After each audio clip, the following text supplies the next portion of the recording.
The jury will not be sequestered. I'm Brian Buckmire, along with Terry Austin. In the Weinstein case, fellow silence breakers and any Jury selection is moving along. We'll now read the verdict, says the Jesse Weber. Thanks for joining us. We don't tend to see it as raw as this. Good evening and welcome.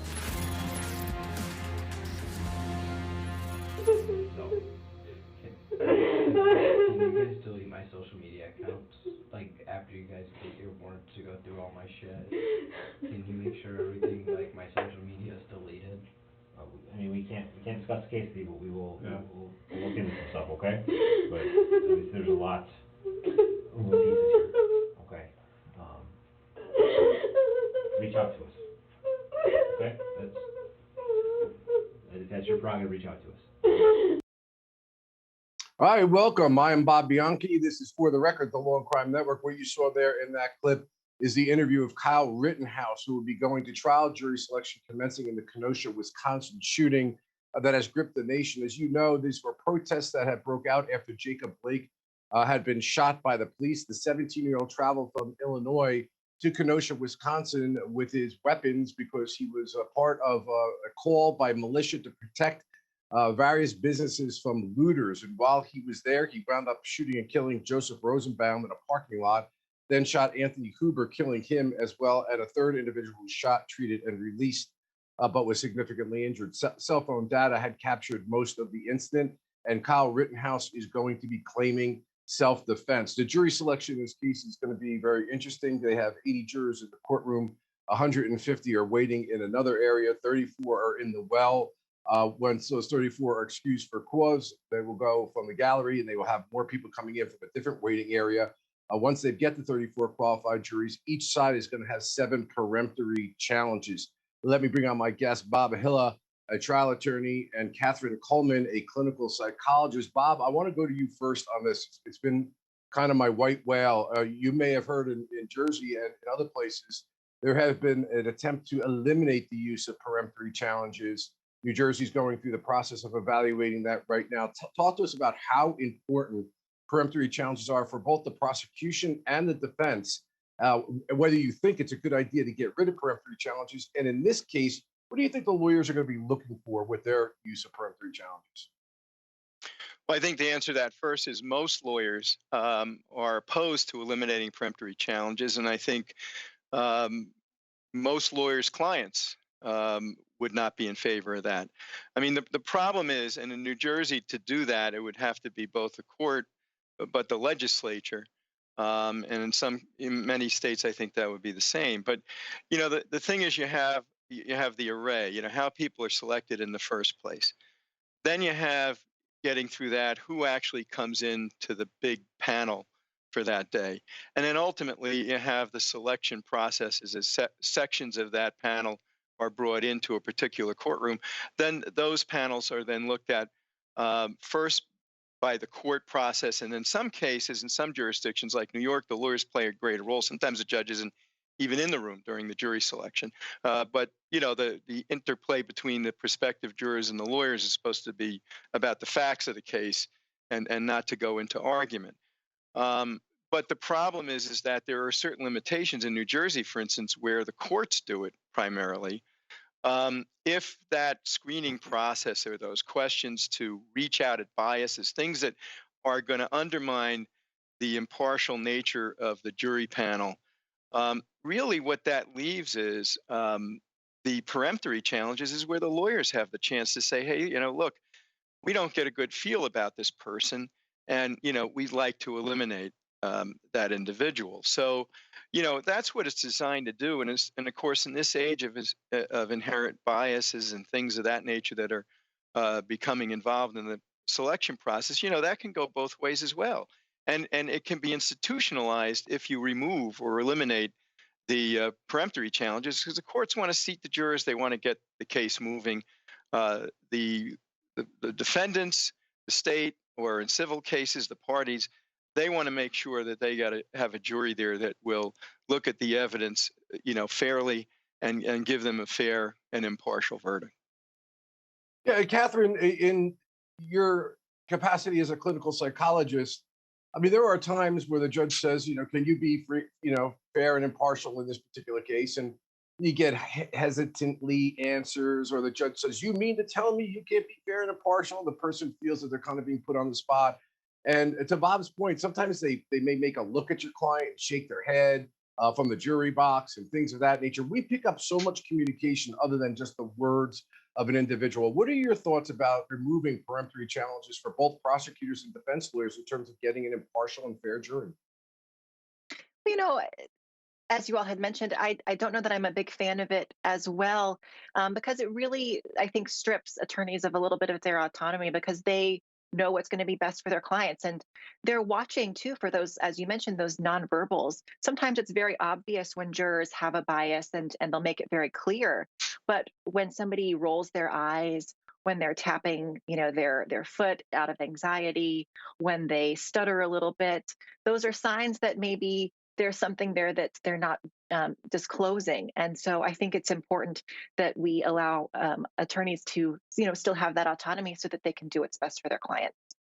Yeah, I guess the point being that if you use a judge for cause challenges and the attorneys, you have three minds that are looking at this in terms of a fair and impartial jury, as opposed to just this singular person, that being the judge, who may have implicit biases themselves. One of those implicit biases is, let's get this case moving as quickly as we can, as opposed to necessarily picking what may be the fairest juror. That could be an argument made, some have made. Anyway, interesting in this case was a Daubert hearing in order to determine whether the defense use of force expert would be allowed to testify. That expert indicating that the defense expert, that Rittenhouse went into reactionary mode during the shooting and therefore was justified in using deadly force. The prosecutor making the argument, wait a minute, that's testifying to the ultimate conclusion of this case, and that's what the jury should be doing, and tried to get the judge to eliminate that use of force expert. Let's listen to a little bit of Christy Crifisi, I believe the name is, the defense attorney in the case, for making these arguments. And what we're talking about specifically, much of with Dr. Black, is his analysis of the situation from a non-law enforcement individual, and his ability to analyze those videotapes frame by frame for the timing.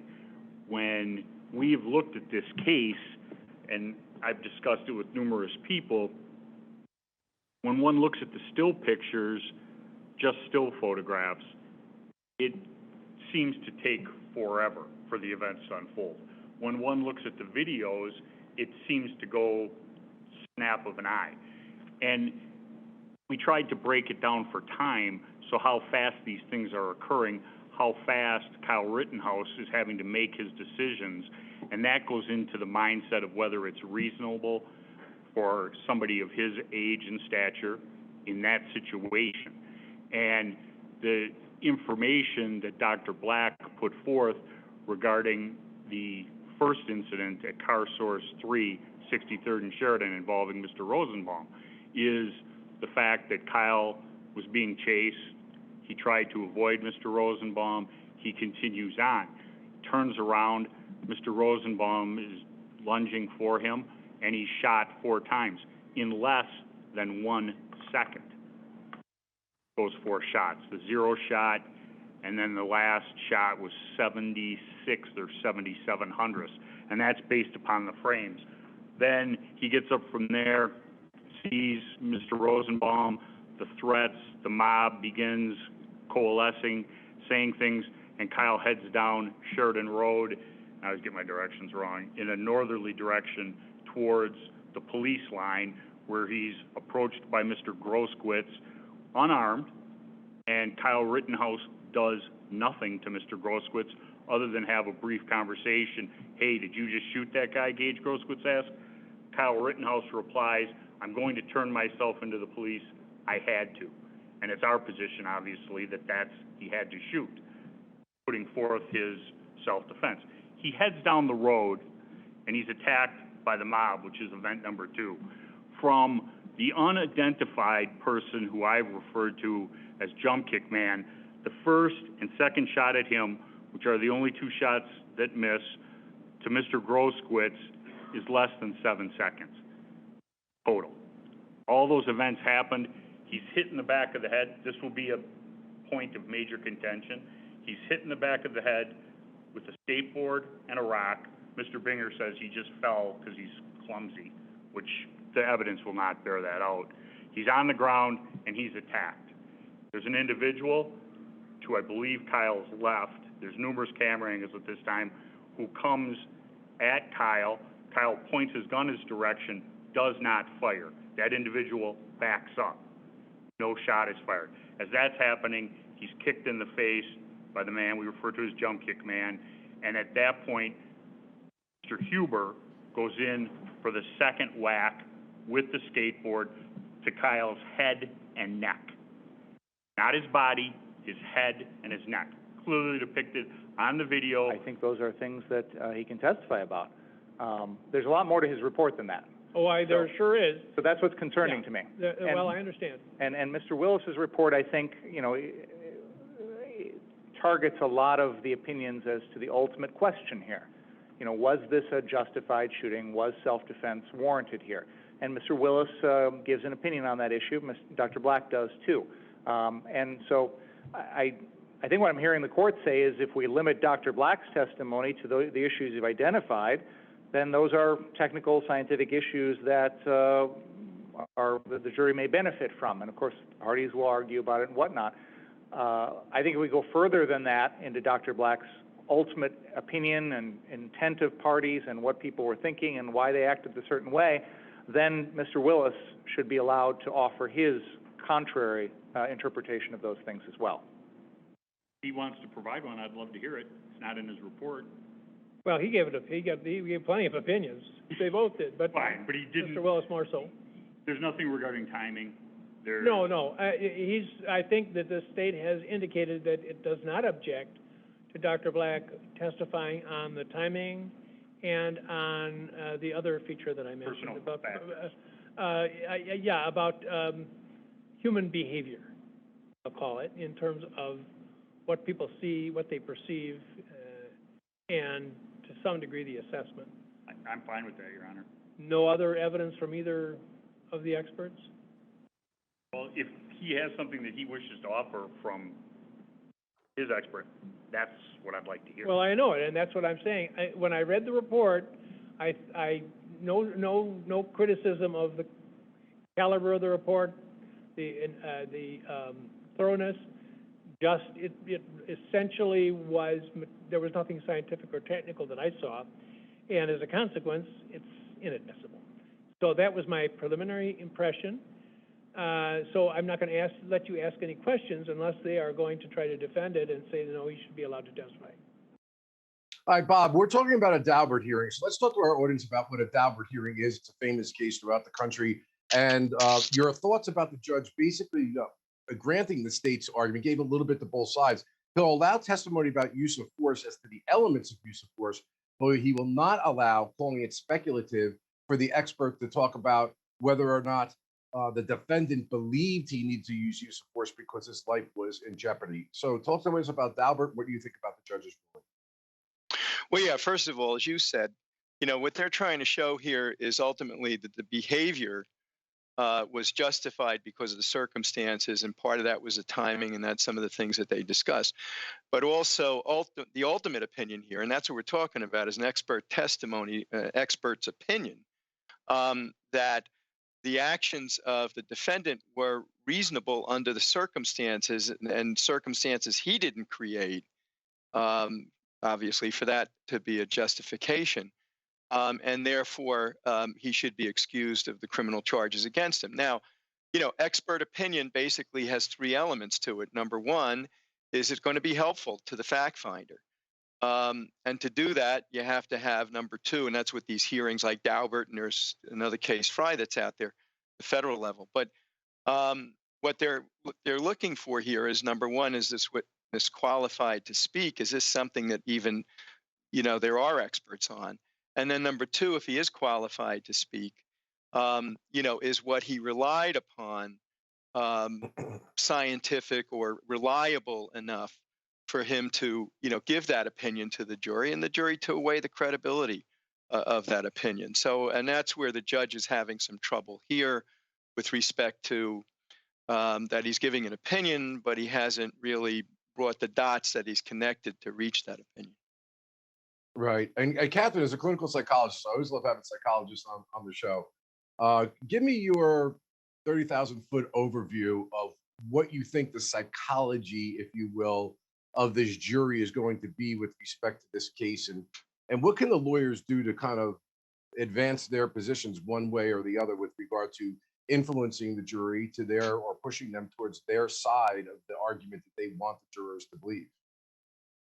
I think that, first of all, finding an objective and unbiased jury in this case is going to be really difficult just because of the political climate, and really the kind of case this is, because it's going to have national attention. And this was what we saw in the summer of 2020 with just two extreme groups getting at each other's throat. And so, of course, the prosecution is going to, they don't want people on the jury that are going to be, very pro-law enforcement, who may have been victims of, whose businesses were looted or burned or anything like that because of the bias that they may hold. And same thing for the defense, right? So it's going to be very difficult to find a very moderate and objective jury in this case. And I think for the attorneys in this case, they're going to have their hands full. If I'm the prosecution, I'm going to be taking the perspective that Kyle Rittenhouse was what we call a pseudo-commander type of killer. He was somebody with a bone to pick against a particular group. He was called on by a militia to protect them. And he, engaged in kind of militaristic and had this obsession with law enforcement and inserted himself into something that he shouldn't have been involved in.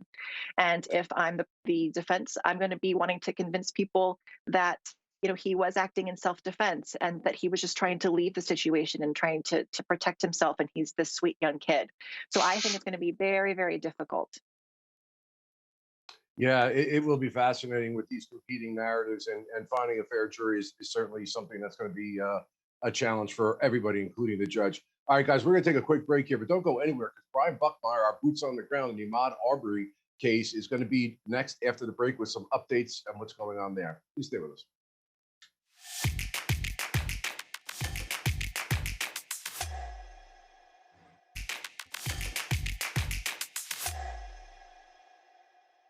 All right, welcome back. We are on day 7 of the Markeith Lloyd trial. He's on trial for his life. He has testified.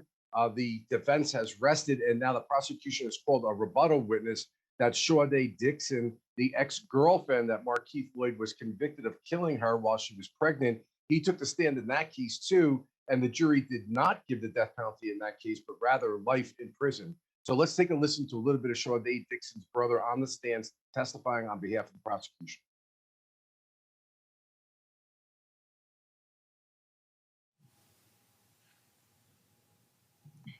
So you never said that. Is that right? I don't recall walking towards the door at all. If I did say that, that was wrong. Okay. It was a mistake. Is that right? Yes.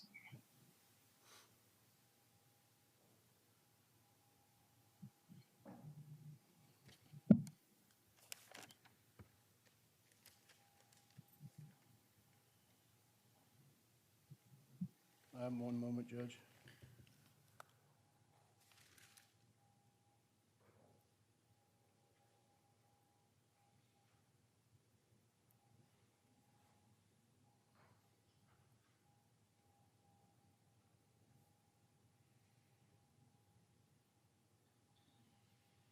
Coming back, Bob.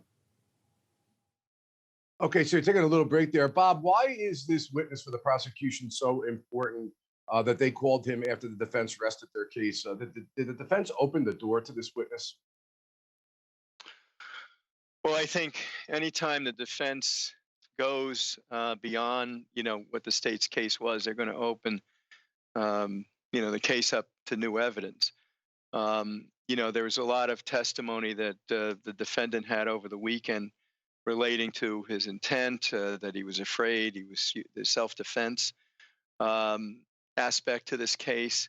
And now, what the state's going to obviously try to do is to say that he wasn't afraid cops were going to kill him, nor was there anything reasonable the cops were going to kill him, but that, he was on the run first time because he knew he did something wrong. He was on the run the second time because he knew he did something wrong. And, he was trying to avoid being apprehended when he shot the police officer, contrary to him feeling that, she was drawing first and he was in a gunfight. Yeah, Catherine, I use guys like you all the time when I was doing my murder cases, where we want a psychologist to talk about goal-oriented and goal-directed behavior, both before, during, and after. So what do you make of his testimony in terms of why he says he did what he did? Now, he's arguing an insanity defense in the case. And this goal-directed behavior, including flight, which certainly goes towards the idea of consciousness of guilt. What's your assessment? Because you do forensic, psychological evaluations of individuals. Is this kind of like a contradictory defense here? I think so. You mentioned the flight, and I would also argue the fact that he was wearing body armor at the time. So who shows up and just walks around with body armor unless you expect to get into some kind of altercation, right? So I do think that there was some goal-directed behavior here. But on the contrary, as you mentioned, they are claiming insanity, and the psychological evaluation that was conducted on him showed that he had a lack of insight about his own mental health problems. And while this is a little bit separate of a construct, they may be able to pull this in and further argue that he just didn't know what was going on at the time, and that he doesn't realize, that he has psychosis or delusions, and because of that, didn't know that what he was doing was wrong. Yeah, we'll wait to see if that works out. Okay, Ahmaud Arbery again. We have Brian Buckmire. We're going to take a quick break, and he's ready to join us. And so we're going to find out about the updates on that case. We'll be right back.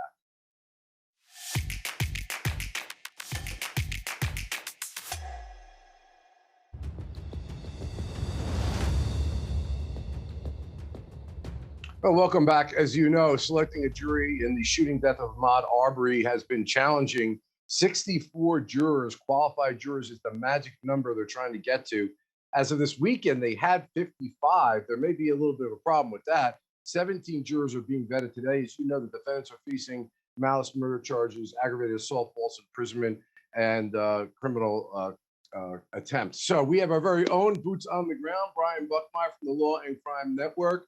Brian, welcome back. Happy Monday to you. And give me a breakdown of what's going on with this jury.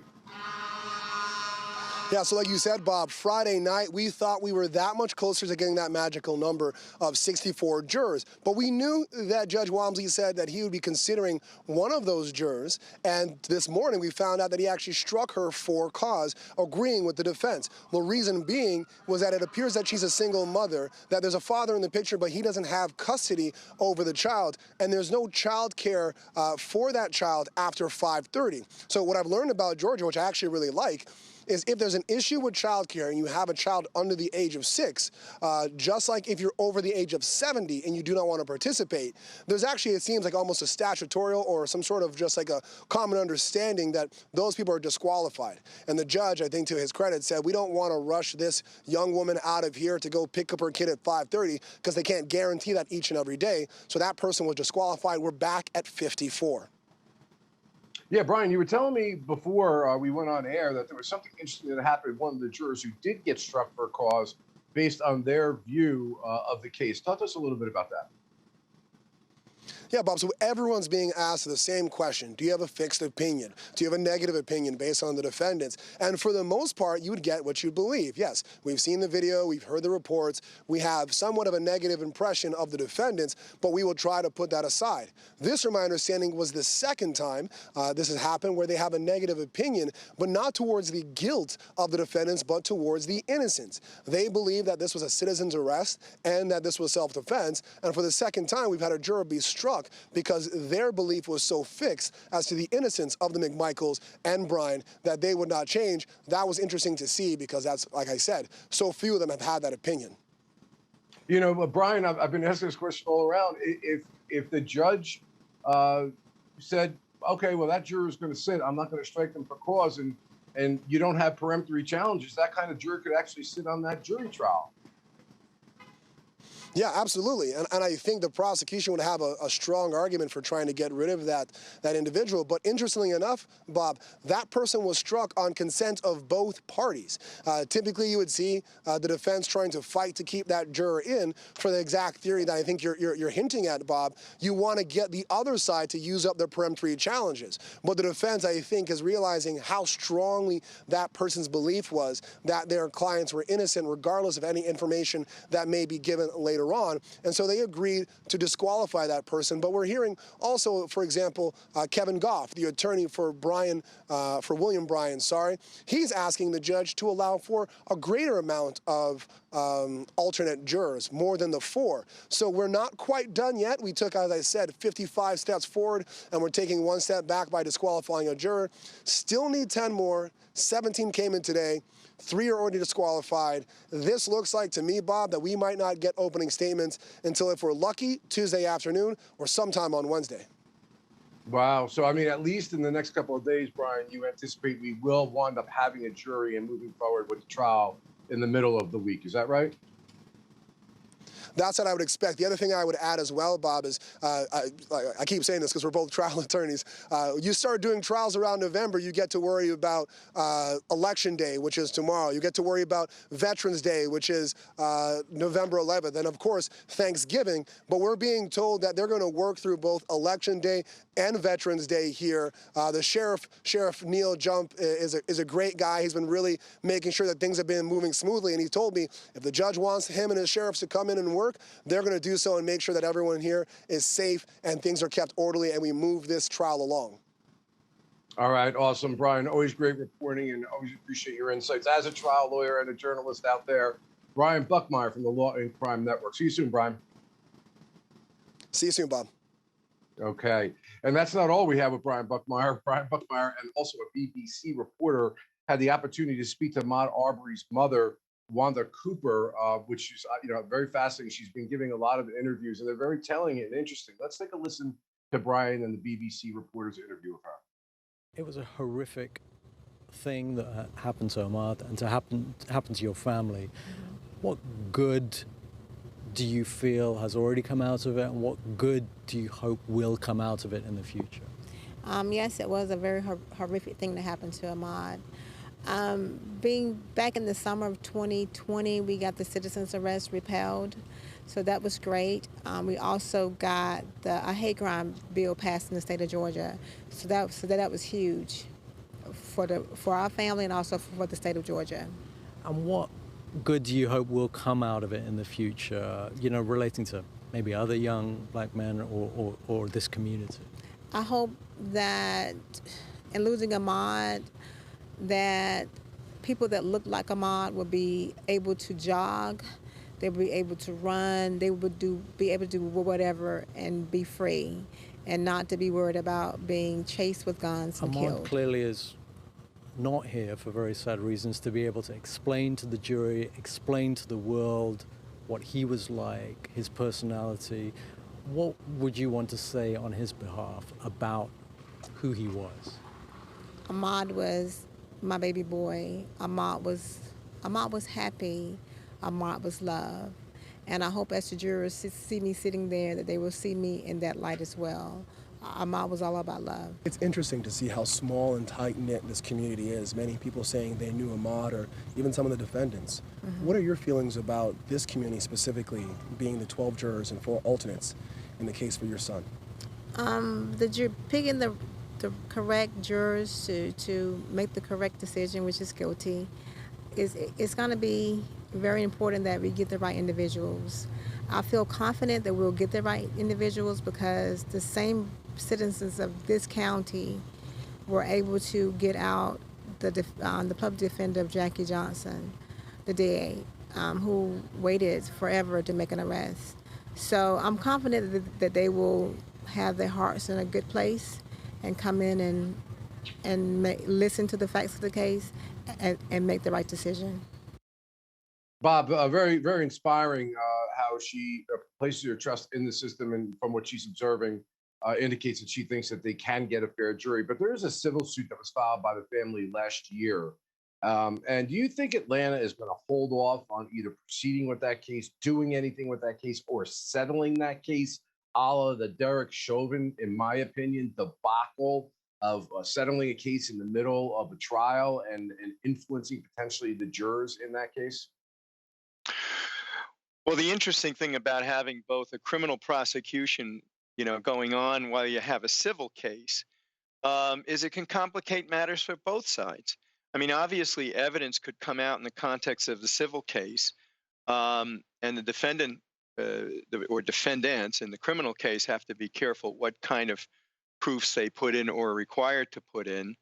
But also, then you have the monetary aspect of that hovering over the criminal trial that can, sort of work a negative for the victim. And the victim's family seeking justice here. I think at the end of the day, the two factors that are going to weigh, as the victim's mom said, is getting the right people. I think the court is painfully proceeding with jury selection here so that process is not put on trial after this trial.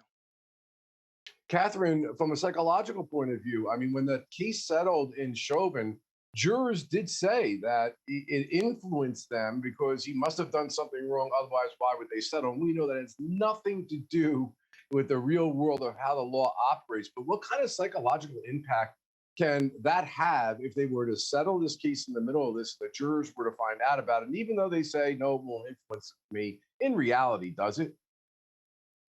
Well, exactly. And I would expect this to play out the same way, is that even though the jurors are told to make an opinion based on the facts that are presented during the criminal trial, it's almost impossible to just forget what else you see and hear. We're human and we are prone to that kind of error. And add to that the fact that most of the general population doesn't really understand the burden of proof and the differential of the burden of proof that's required in a criminal trial versus a civil case, right? And so those two combined, I think it's not a good idea to be doing this in the midst of this criminal trial.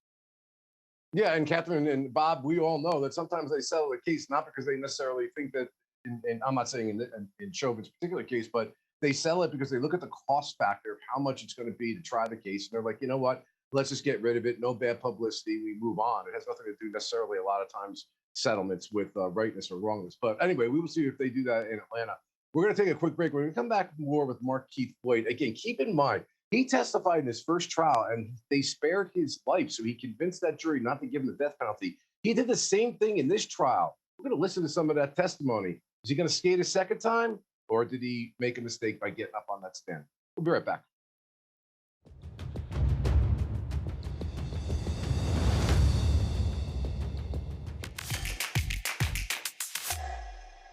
So the idea that a law enforcement officer might come across your path was not something that was foreign to you.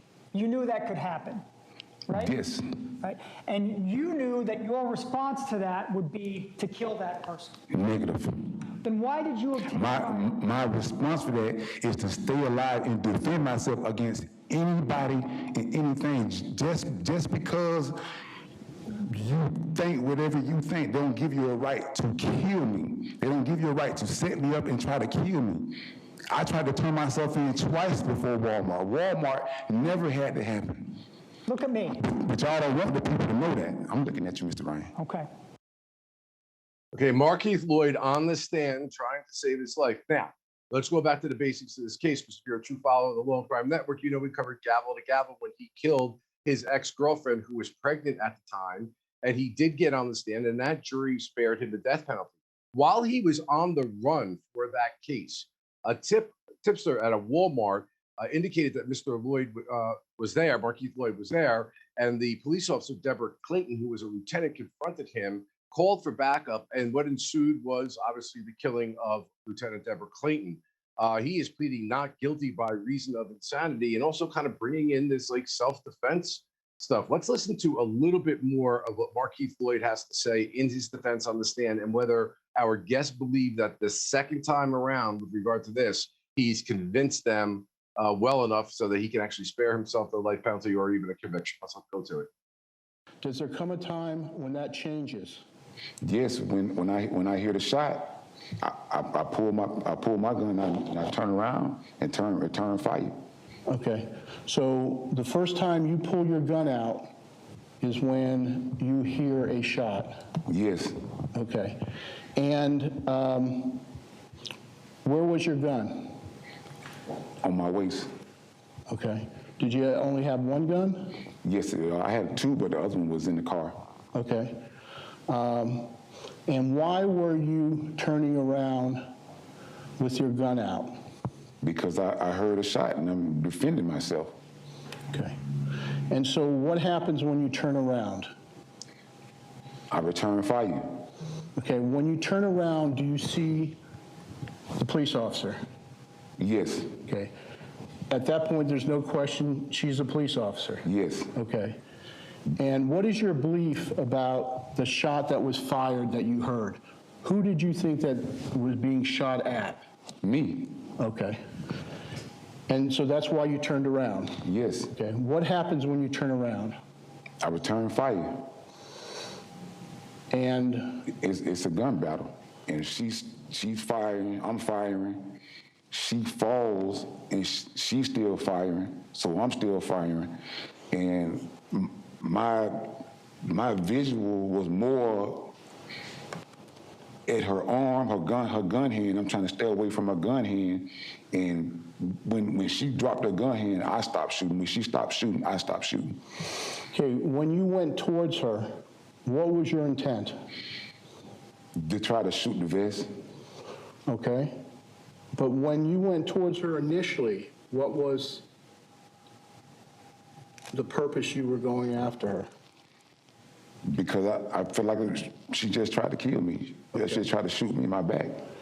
After that first shot, do you see or hear her firing other shots? Yes. Okay. Do you hear or do you see? I see and hear after the first one. Okay, and what do you see? She's firing. She's firing at me. How long do you believe this shootout took place? No more than 13 seconds. And during the shootout, were you both returning fire at each other? Yes. Did you feel that your life was in danger? Yes. Did you believe that you had to return fire to defend your life? Yes.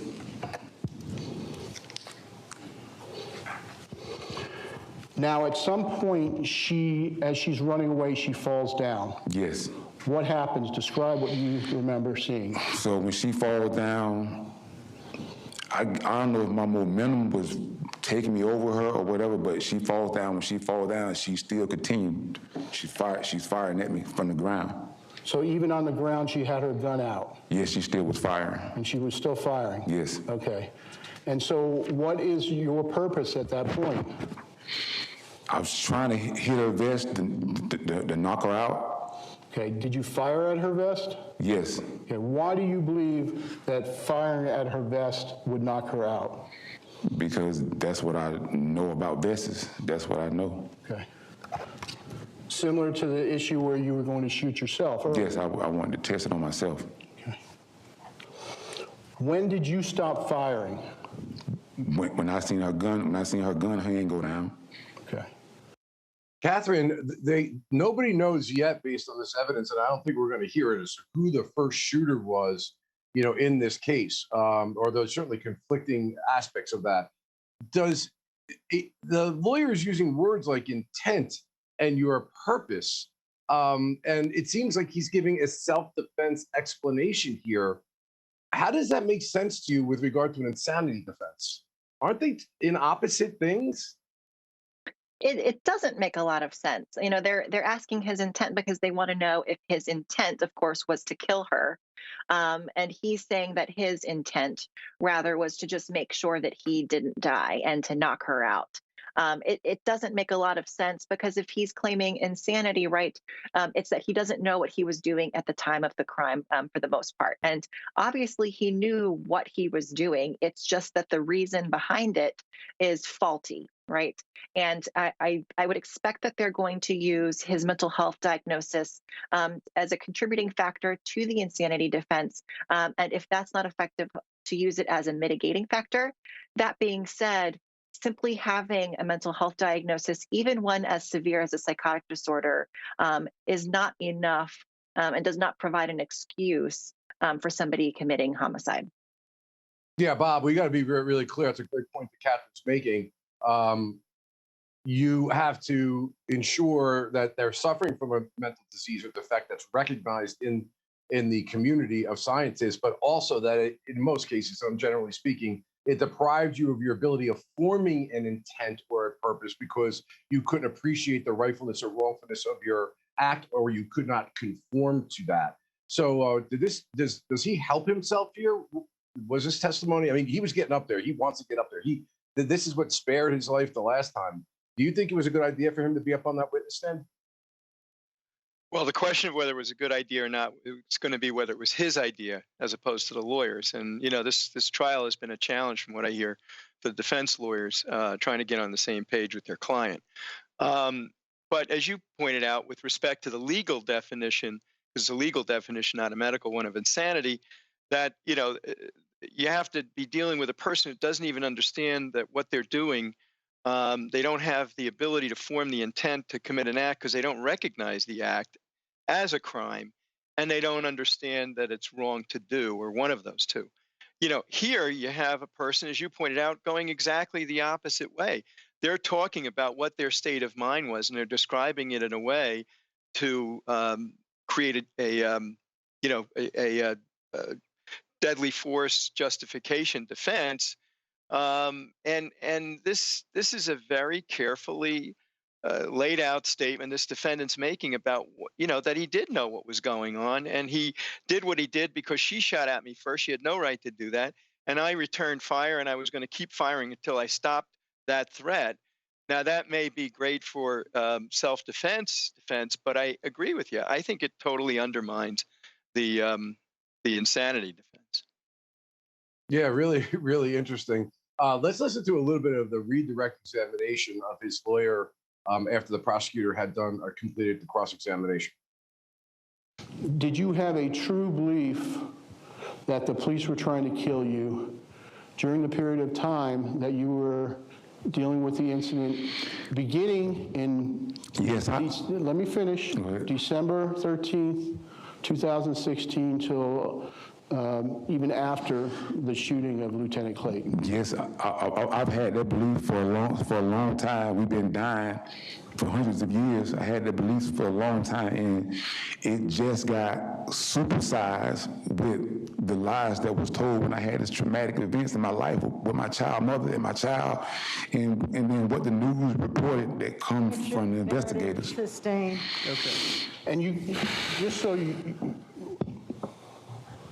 keep saying the news report. Yeah, they don't want to talk about it. There's a limitation on what you can say. Yeah, I know. Okay. And I know you want to say. I'm going to try to reenact something. You tell me if this is right. You come around the wall. Watch me. You come around the wall and you're running away. Do you have anything in your hands? No. Okay. You see Lieutenant Clayton out of the side of your eyes. Yes. Who do you think that is at that point? Just like I said before, it could have been police. Hold on, I'm upset right now, and I can't really think, because it's like.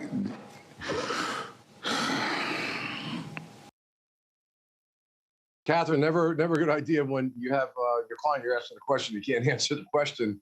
He's having difficulty with respect to that. So talk to me. Does the prosecution's inability to show who the first shooter was, could this create reasonable doubt in the guilt phase of this case? It may, but I do wonder if the argument then from the prosecution would be that the lieutenant had a reasonable belief that this was Markeith Lloyd, and knowing that he was on the run, knowing that he had killed Sade and therefore was a threat to society, that may have been the justification for her firing those first shots, if that is in fact what happened. So I think that would be pretty easy to kind of get around if it became an issue at trial. Bob, I got about 15 seconds. What are your thoughts? This is all going to come down to credibility on that version. That testimony really, I think, undermined his insanity defense. So whether or not he's self-defense here is going to be determined on whether or not it was reasonable for him to assume that the cop fired at him and that, that it happened. We're going to have to end it there. Catherine, thank you very much for your help. I know that you're going to be going, but we're going to be back more with Law and Crime, so stay with us. We'll be right back.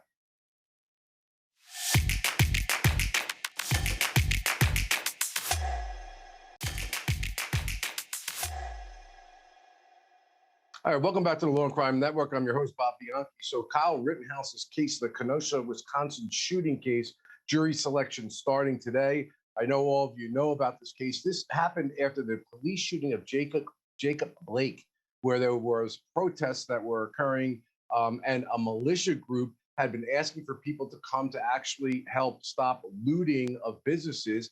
Kyle Rittenhouse, who's a kind of quote-unquote police buff, was in the Cadet Academy at one point in time and is a supporter, and we can see through his social media, of Blue Lives Matter and groups such as that, responds to the militia group and travels from Illinois to Kenosha, Wisconsin with his assault firearm, at least, or a significant firearm with great capacity, his rifle, and then winds up getting involved in a shooting incident that killed Joseph Rosenbaum in a parking lot. He then turned the weapon on Anthony Kuber, killing him as well, and a third victim was shot in the arm. This was all captured on cell phone video, so we have a lot of documentary evidence with respect to that, and the defense in this case is self-defense. So let's go to at least some of the aspects of this case that we are finding out right now are going to be relevant, including one of the arguments that was being made. And you see this argument being made more and more courts today as to whether or not they can call the deceased individuals the victims in this case, or whether they have to be referred to in a different way. So let's take a listen to some of those arguments. And this is a long-held opinion of mine, which very few judges, I guess, share with me. And I've talked with others around the state, and they're scratching their heads, why is Schrader doing that? And I think it's the word victim is a loaded word. And I think alleged victim is a cousin to it. Now, I hear very capable, responsible, excellent judges who will be telling a story about a case that's ongoing, and they're not talking out of school. I mean, they're not saying anything that wasn't already publicly exhibited in the court, but they'll talk about the victim. And I think you don't even realize that you're putting a very, very loaded term into the discussion. And I don't like the term alleged victim either. So I do, you're correct, insist upon, in every case, that the term complaining witness be used. Except in the case of this case, and I think I already told you folks, you can refer to the decedent as appropriate. But I don't think that has anything to do with this issue where if there's evidence to support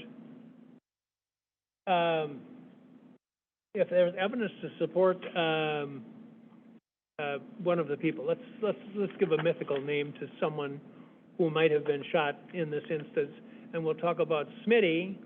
And I don't think there would be anything inappropriate about you talking to the jury and saying, you know, Smitty was an active churchgoer. He was always at all the festivals, and he helped people out. He'd raise money, and he'd take it down personally and give it to people. And that's all. That's all. You could do that and beatify this person for the jury. He can demonize them if he wants, if he thinks he's going to score points with the jury. What he can't do, one of the people who formerly worked in the district attorney's office, more than once I had to reprove him for telling a jury, calling the defendant a worthless excuse for a human being. That's out of line. But if he thinks that he is using a term that the person has earned by his behavior, I don't think I'm going to, in advance, restrain him from doing that. The terms that I'm identifying here, such as rioters, looters, arsonists, are as loaded, if not more loaded, than the term victim, Your Honor. And I've had many trials with you, Your Honor, where there has been evidence that a person has suffered some sort of injury at the hands of the defendant, and you have still not allowed me to call them a victim even after the evidence has come in, because there's been no jury I don't determination. think you're accurate about that. I am talking about the use of the term victim in regular discourse, not in final argument when you're arguing that the person was the victim of a crime. I think that my recollection is different, Your Honor, but I think the overall point the court is concerned about is that we are labeling someone when ultimately it's the jury's call. We are labeling them before the jury makes their decision. And your concern with the term victim, as I understand it, is... You mean to tell me that if you in final argument said to the jury, Kyle Rittenhouse is a cold-blooded killer, that would be...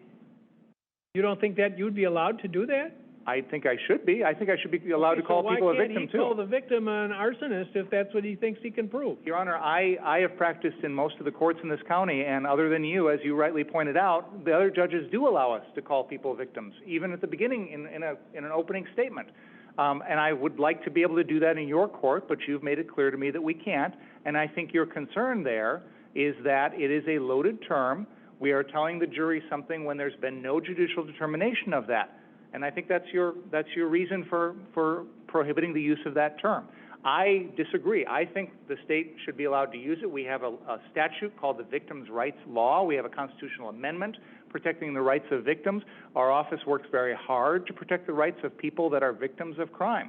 And we have a department called our Victim Witness Coordinator. So we use the term all the time. I use it all the time, and I think it should be used all the time. My point in this motion, Your Honor, is twofold. One is, it's a double standard, and you've indicated you don't agree with that, so I'm going to move to my second point, and which is part of another motion in limine here, which is my motion in limine number 3, which is also in dispute, and that is that on this particular evening, we've already heard characterizations of behavior by Mr. Rosenbaum that night, by Mr. Huber that night. I don't know if there's been a lot about Mr. Grosskreutz, but their behavior that night has nothing to do with this case. All right, Bob Hill, a trial attorney, is still with us, and Bernardo Villalona is with us, a senior homicide prosecutor formerly and now criminal defense attorney. Bernardo, welcome to the show. Good to see you again. Let's go back to this argument. What do you think about the judge saying, by calling the person a victim, especially in a case where there's a self-defense argument being made, you are communicating prior to a judicial determination and taking away from the jury essentially their decision as to who the victim is or isn't in this case? Thoughts? I disagree with Judge Schroeder in this case of not calling the victims in this case exactly what they are, victims. This is the case, the state of Wisconsin versus Kyle Rittenhouse. This is an adversarial process. So obviously the prosecutor is bringing this case against Kyle Rittenhouse on the behalf of the state of Wisconsin. Obviously, if they did not think that the decedents and the non-fatal victim in this case were victims, they wouldn't be proceeding a prosecution against Kyle Rittenhouse. In the end, Kyle Rittenhouse committed a crime against the state of Wisconsin, not just against the two deceased individuals in this case and a non-fatal victim in this case, but he committed a crime against the state of Wisconsin. And such, because of that, the prosecution should be able to call these victims exactly what they are, and they are victims. They are no longer here to be able to testify on their behalf or to talk. Yeah, but Bob, let me ask you, the defense of self-defense is an affirmative defense. And just because the prosecution charges doesn't mean that they've proven their case. They still got to prove it beyond a reasonable doubt. And when you have a counter defense, if you will, that no, I was the victim and they were the ones that were committing arson, rioting, and looting and attacking me. I was just curious that if the judge's reasoning was, I can get why they don't call him the victim. To me, it's putting the cart before the horse, but reasonable minds can differ. And I know, as the prosecutor mentioned, judges do these things differently. So reasonable minds can differ on that. But I found it odd that he didn't limit, at least in the beginning of this case, them referring to the defendants as arsonists, rioters, or looters, if that was proven. It seems a little contradictory there to me. What am I missing? Well, you're right. That is contradictory and it's inconsistent. So that is definitely going to be an appeal issue in terms of the impact the exclusion of one term had in the case as opposed to the others.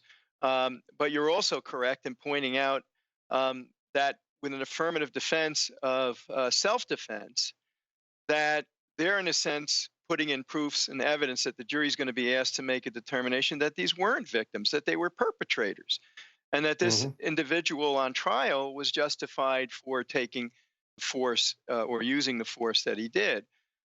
So the judge is technically correct. Very often, and Bob, as you know this from the gang cases, you're not supposed to use the word gang member or the term gang member or use the word gang affiliation in a trial when someone's on trial for the individual acts that they're accused of committing. So, words do have a meaning, and words do mean or make a difference in a case. And I think what the judge is trying to do here is limit it. Now, the other alternative is if he allows it in, then I think he needs to make clear to the jury up front that says that, the prosecutor is going to refer to these people as victims. The defense is going to refer to them as perpetrators. They each have the burden of proving, and I'll instruct you as to that. But at the end of the day, you have to make your own decision here as to whether the state's right they're victims or the defense is correct and that they were perpetrators and the defendant's conduct was justified. Yeah, that would be a really good idea, Bob, for that instruction to go out there, even in the beginning of the case, if they're not referring to them. That's a really good point. All right, guys, we're going to take a quick break here, but we're going to come back with more Markeith Lloyd on the other end. Again, another fascinating case. So please stay with us. We'll be right back.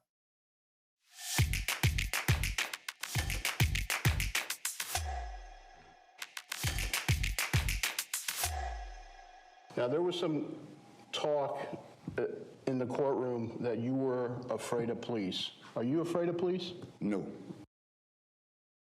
Okay, not afraid of police. We're going to talk to other guests about that in a second, but that was a really, really important clip right there. Markeith Lloyd on the stand for a second time in his life facing a death penalty case. The first one resulted in a life sentence for the killing of his ex-girlfriend who was pregnant at the time, and he was on the run for 3 weeks. This case is predicated on the idea that somebody tipped off Lieutenant Deborah Clayton that Markeith Lloyd was in the area. She went to detain him, and during that detainment, a shootout occurred. Now, the prosecution can't prove who shot first, and that is an issue in this case, but Lieutenant Clayton was killed, and now Markeith Lloyd is facing another death penalty case. He is now speaking in the guilt phase of the case, and it basically is indicating that it's self-defense, but he's also interposed an insanity defense in this case. Lloyd said that he had a premonition that the police may kill him. That's what he has said. But then he said he's not afraid of the police. Bernarda, we were talking to our guest earlier in the previous hour about this kind of weirdness with this. It's an insanity case, but his own lawyer's asking him, what was your intent? What was your purpose? And he was giving very specific answers as to what his intent and purpose was. What I wasn't hearing was that I was suffering from a mental disease or defect that was of such a nature that I could not appreciate the difference between right or wrong or conform my conduct to law. No, he's saying he had a very specific intent, and that was to kill her because he was defending himself. What did you think about all that? Exactly. So Markeith Lloyd, even though he's testifying in the death penalty stage, I think that he's doing more harm than good for himself. And the reasons are twofold. Number one, in regards to self-defense and justification, if you're saying you are not scared of police, then you weren't scared or feared for your life when you decided to use deadly force against a police officer that supposedly was shooting at you. And then on the second point, in regards to some kind of mental state that he had, some insanity defense, when you're able to detail so clearly what was going on in your mind at the time of this incident, of the shooting, then it goes against that defense. Because you can act crazy now and not stable now, but that doesn't matter. What matters is what was your mental state at the time of this shooting that you are on trial for? Yeah, exactly. Bob, what are your thoughts about this seeming contradiction between I was acting with goal-oriented behavior, I was doing it in self-defense because I was being fired at, and oh, by the way, I'm not guilty by reason of insanity? Well, that's a Hail Mary that the jurors are going to have to believe that the shot was fired at him first. And that's a credibility determination they can make. They can reject that viewpoint. They can just say he's not believable in that regard, and we don't believe that. So we're not going to accept that. But then saying, what's more troubling, I think, for the defense in this case is when he made the statement, not afraid of police, as Bernardo pointed out, jurors are going to ask, well, why is that? And they're going to look at the evidence and they're going to say, is that because he's not afraid if they were trying to kill him, which he said it was his belief that they were always trying to kill him, that he was either going to be able to avoid them, or when he couldn't, he was going to get them first. And I think, and then they're going to say, this is an example of the latter in this case. And I think that's what's going to happen here. Also, when you compare it to the first case, he didn't get the death penalty there. It was a fight, domestic issue. You don't have that here. You have two people who never knew each other before their confrontation, and one was a police officer, and he fired multiple times, killing her. So, I think he's going to have a much more difficult time here. Yeah, and you also have this jury hearing about the killing of his ex-girlfriend, so that's an added difference from the other trial. And what I find very fascinating, if I were a prosecuting case, I would be bringing up that the police officer, the lieutenant, was calling for backup. She's calling for help, and that he was that could be some indication that he was the initial aggressor. We'll see. But there was also other testimony about previous Facebook posts that the defendant had put up and that the prosecution had grabbed and introduced at trial. Let's take a listen to that testimony. Okay, the next comment is on that same page, which is dated 12/15/2014. Can you read that? Yes. I said, bro, I say, F protesting. That's the problem. We not doing nothing to warrant change. It's time to kill.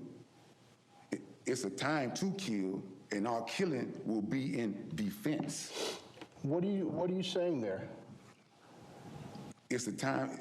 That's come from the Bible. It's a time to kill, and I believe that the only time is to kill is to defend. I don't. That's one of the reasons why I don't eat meat. I still don't believe the devil can destroy all of God's creation. God will do no wrong, but he will defend for life and freedom and of the people. Warrior of God is who I be. God's son, free my people. Free my people, and this ain't no dream. I'm woke on you, devil. Even if you got to come, even if I got to come to hell and free minds, I'm coming. He sent me for you. If it wasn't for you, he wouldn't have had. If it wasn't for you, need not I come. For your time is limited. The truth is being heard, and I don't care how you switch it up on me. The Creator got me. The Creator got me, and I got me. I walk through the valley of death and fear no evil, because evil fears me. The Creator is my light, and the Creator is my light, and I am my own protector. With my mind, with my hands, with my feet, I defeat my enemies. No weapon formed against me shall prosper. So who shall I fear when I'm with Him and Him with me? Yah. Kill me, I'll be back. The system want me dead. They killed Trayvon, Tupac, and many others. Peace, God. All right. What does that mean? What are you talking about? Just talking about, that goes back to when I say you can even think bad thoughts but still good actions. I know some of the stuff I say is not good, because you can't let their hate become your hate. But at that time, I'm mad and I speak in anger. But I love everyone until I know not to. But what I won't do, I won't love my enemy, and I won't waste my energy hating you either. We know this about our people, scared to face the truth when they kill us in our face. The time is here. I am here. They know who I am. I am love. I am truth. I am love. I am all power. You will not continue to kill minds while I'm here, and kill me. I'll be back with two more just like me. I fear no evil. Evil fears me, the Creator. The Creator, and with Him that I see, for Him is why I live. He sent me for His people. Stop killing my people. I won't let you. What does that mean? Just all hundreds of years, we just been dying at the hands of the system. And it's the same people that created the system, those are the same people that was hanging us from trees, and we still get killed to this day, whether they're killing us in the streets or whether they're killing us in the courtrooms. We still get killed to this day on any level. Bernardo, let's clarify what's going on here. This is direct examination. This is coming out through his lawyer, I anticipate, because the lawyer knows the prosecution is going to hit him with these posts. Because these posts, if you ask me, they don't go to insanity, they go to motive. What do you think? Absolutely. I'll tell you this, if I were to read one of those posts, I would be immediately blocking you from my social media feed. But this is a huge problem. Obviously, the defense had to bring it out in the direct examination because they want to put their own spin and their own meaning as to what these posts mean, as opposed to waiting for the prosecutor to use those posts as motive. But even listening to them, even trying to get your own spin on it, it still sounds horrendous. It still sounds angry. It still sounds like, look, you are out to kill someone. And it doesn't fly in the face of reality because when you think of it, this jury already knows you killed your girlfriend, your ex-girlfriend who was pregnant, as well as shot her brother. So it doesn't fly in the face of reality. Yeah, Bob, I agree with Bernardo completely. I mean, when you add these elements in this particular trial that they know about the ex-girlfriend, and he's writing very coherently, it's not incoherent, it's not rambling, he's citing biblical passages, he's talking about actual cases like Trayvon Martin and others. This is a consistent, logical thought process. And to get back to the point of insanity, it's not that you're just kind of off or that you're weird or that you have mental health issues. You have to be to a point where you're depreciated, where you don't know the difference between right or wrong. Aren't these writings motive? Is the prosecution going to take that evidence and use it as the centerpiece as to what went on here? I would be very surprised if the prosecution didn't use this in summation and draw back to these readings to show evidence of intent to kill this officer. It's an explanation of purpose. It's an explanation for state of mind. He says very clearly that it's a time to kill. And when killing a cop is killing in defense, because cops are out to kill him, his community, and this is in his state of mind. And also it says to kill. It doesn't say to stop a threat or to end a threat. It says when confronted with this perception of a threat, to kill it. And I think that, you could take other interpretations from that, but I think those are the interpretations that the juries could take from that to convict him and then ultimately carry over into the death penalty. Yeah, Bernardo, and also him indicating that he's not afraid of the police. Let's talk about that death penalty. If he gets convicted, I mean, I would imagine that the jurors are going to disregard the mental or the insanity defense. This information could very well push them into major aggravating factors to warrant the death penalty. So we have to look at death penalty cases. What happens in the guilt phase bleeds over into the penalty phase. What do you think?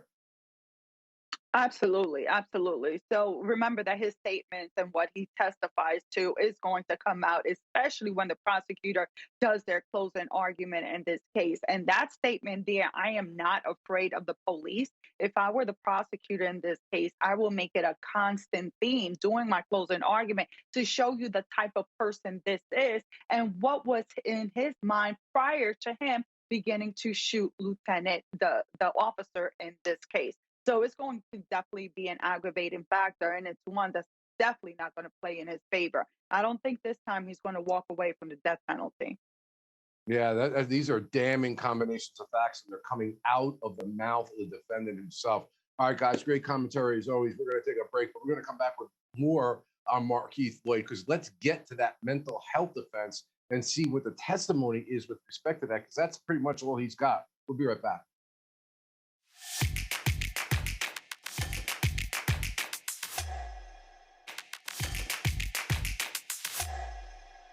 Does Markeith Lloyd have that? Yes, he does. You're aware that he does not believe he's mentally ill? That is correct, yes. All right, Dr. Jeffrey Toomer, speaking on behalf of the defense, he is the mental health expert that's saying that the defendant is in denial with regard to his mental health history. Now, this is the case where he is now being tried for the shooting, killing of Lieutenant Deborah Clayton. This was when he was on the run for having killed his ex-girlfriend who was pregnant at the time. When Deborah Clayton confronted him, an argument ensued, a fight ensued, a gun battle ensued.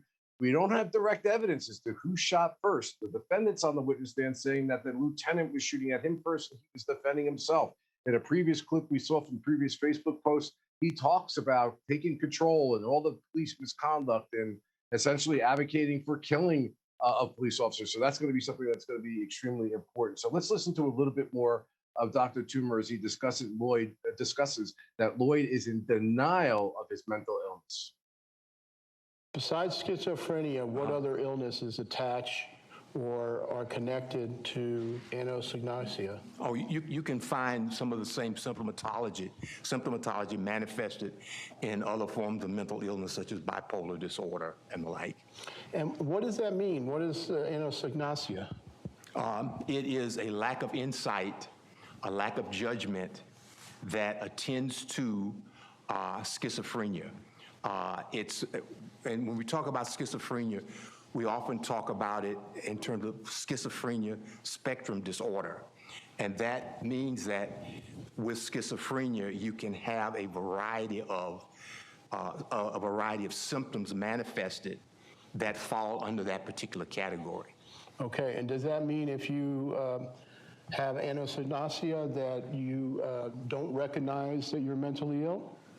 Yes, the other component with regard to that is that with schizophrenia, schizophrenia spectrum disorder, what you have oftentimes is a lack of recognition. This goes back to the point of insight, a lack of recognition of mental illness, a lack of recognition of irrationality, and a lack of judgment in terms of how the symptomatology unfolds and manifests itself.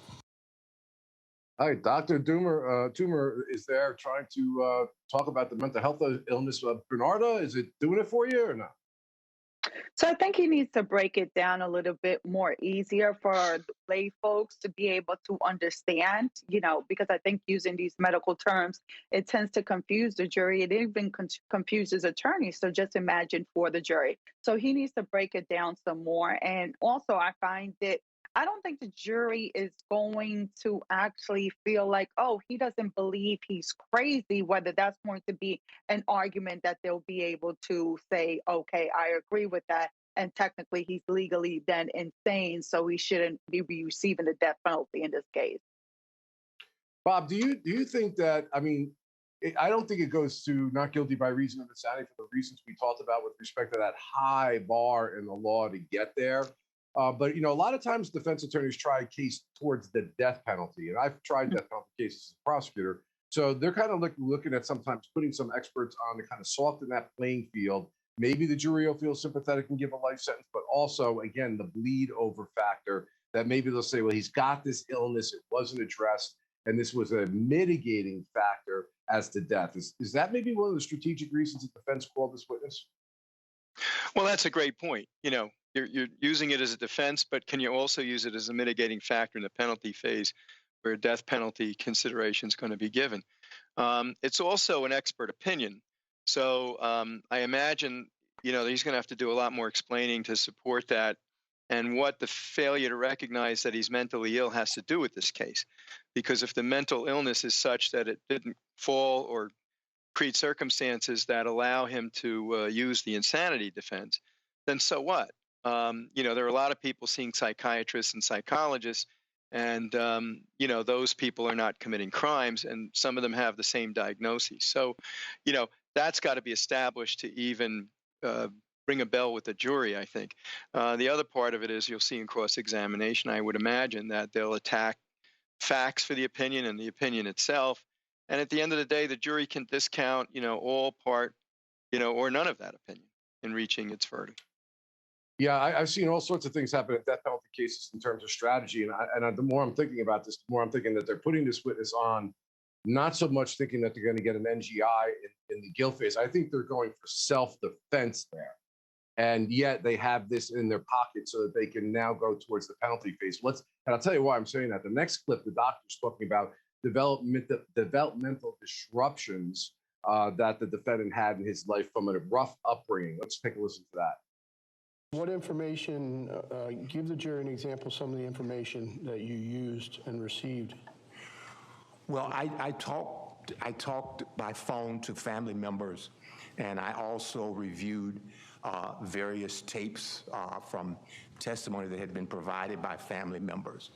And they were all consistent in describing a very troubled and tumultuous developmental history on the part of the individual and his sibling and family. Did you have an opportunity to review the transcripts of experts from the first case? Yes. Yes, I did. And did you rely in some form on their opinions as well? Yes, I did. I relied on their opinion in terms of that being part of another component that I just mentioned, and that was the collateral data. So that was relied upon also. Did you have an opportunity to, during your 6 hours of interview, talk to Mr. Lloyd? Yes, I did. Okay. What kind of, when you say the information from his childhood? Yes. Can you give us an example? Yes. Mr. Lloyd experienced a number of factors that we refer to as adverse. In other words, from a psychological perspective, an individual, in terms of growing and developing normally, needs several basic factors operative. The person needs predictability, sameness, safety, and structure. Within that context, the person grows and develops normally. The brain grows and develops normally.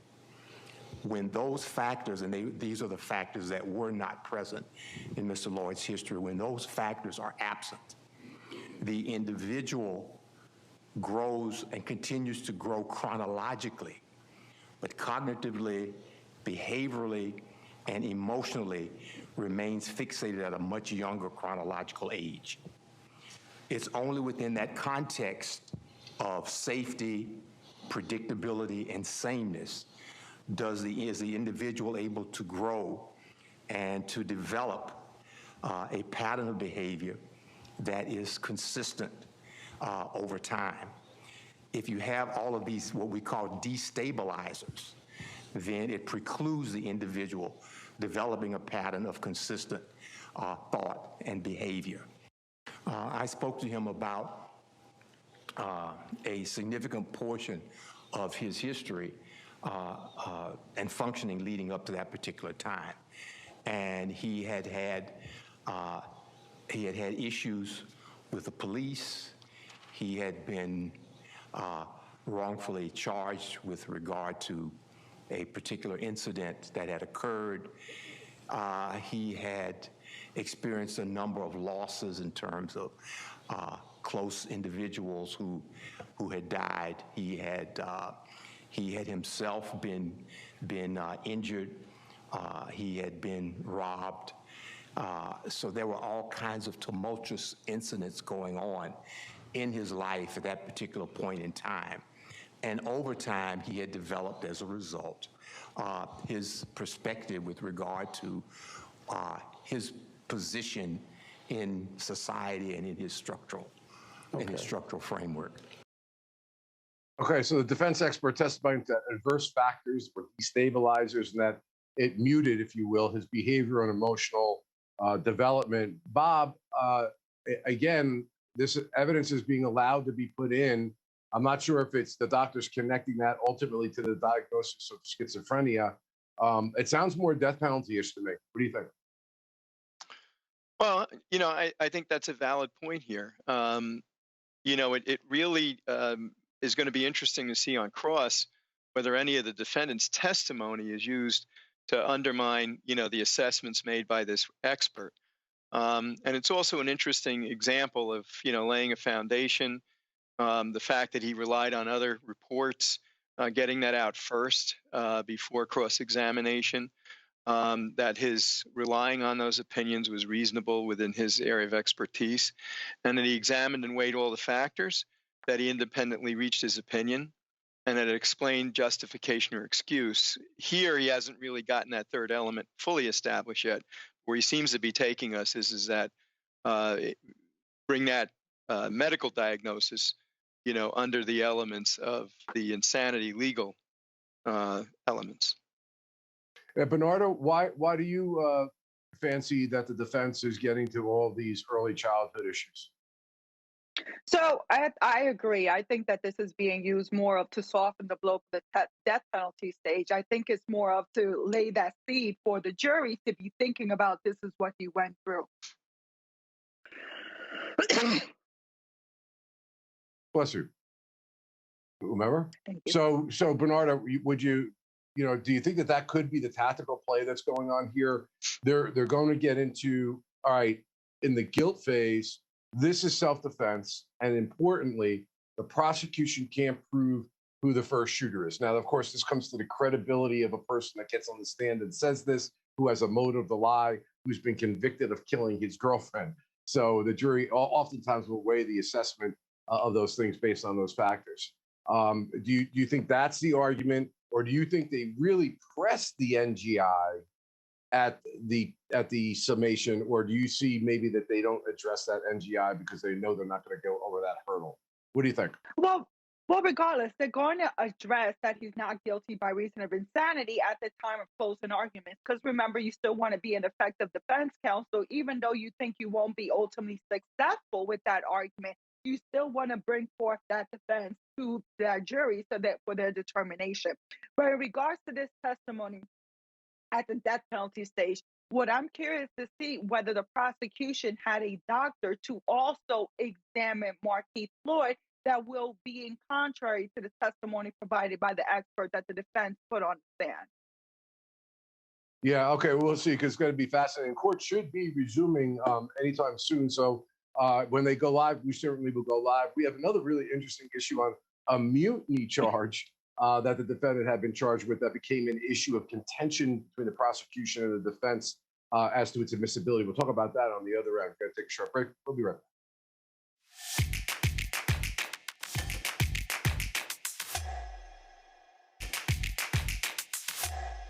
A mutiny occurs, that's what it says, occurs when inmates acting together resist a prison warden or his subordinate officers in the free and lawful exercise of their legal authority. So would not slamming an officer to the ground constitute a mutiny? Absolutely not. Absolutely not. Because what? Do you have some law that says that? Or that's just your opinion, Mr. Lloyd? Talking. Listen. Mr. Lloyd, we are not listening to you right now. Go ahead. Right, Mr. Lloyd, we're not listening to you right now. You have right to take a stand. He did, so we'll see if that helps him. What they're arguing about right now is whether or not the government is going to be able to introduce this mutiny charge that he was charged with when he was serving a previous prison sentence where he slammed a corrections officer to the ground. The prosecutors want to use that as an aggravating factor. As you know, there's a list of mitigating factors and aggravating factors in the law that prosecutors and defense have to follow with respect to whether or not to give a life or death sentence.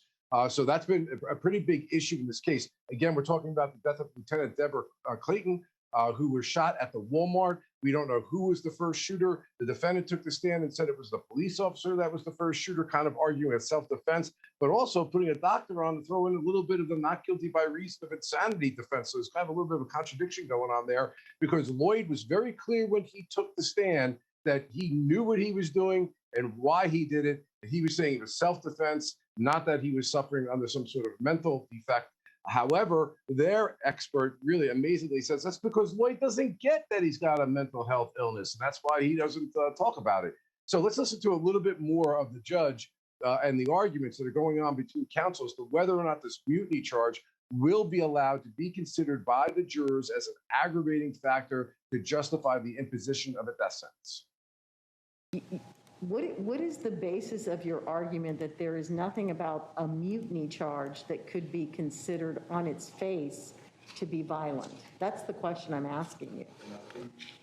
No. Go ahead. Well, first of all, Judge, I think that the situation needs to be looked at on multiple levels. Okay. The prosecutor's trying to throw out this testimony from this guard that was inaccurate. Forget the guard. Just base it on what your witness said, which was that so my witness says that when the prosecutor and the U.S. attorney and the defense attorney got together, right, they both agreed that this was an overcharge based on the event. He told you... An overcharge based on the sentence. He did not say it was an overcharge based on the event. He specifically said that Mr. Lloyd could have been convicted of the original charge of assaulting a law enforcement officer or a corrections officer. So it was an overcharge based on the sentence he was facing. Okay. Go ahead. But nevertheless, Judge, it was agreed upon by the parties that they would reduce this to a charge to avoid a career criminal, which considers it to be violent. So when he was pleading this charge under the sentencing guidelines, he wasn't facing a career criminal possibility. Okay.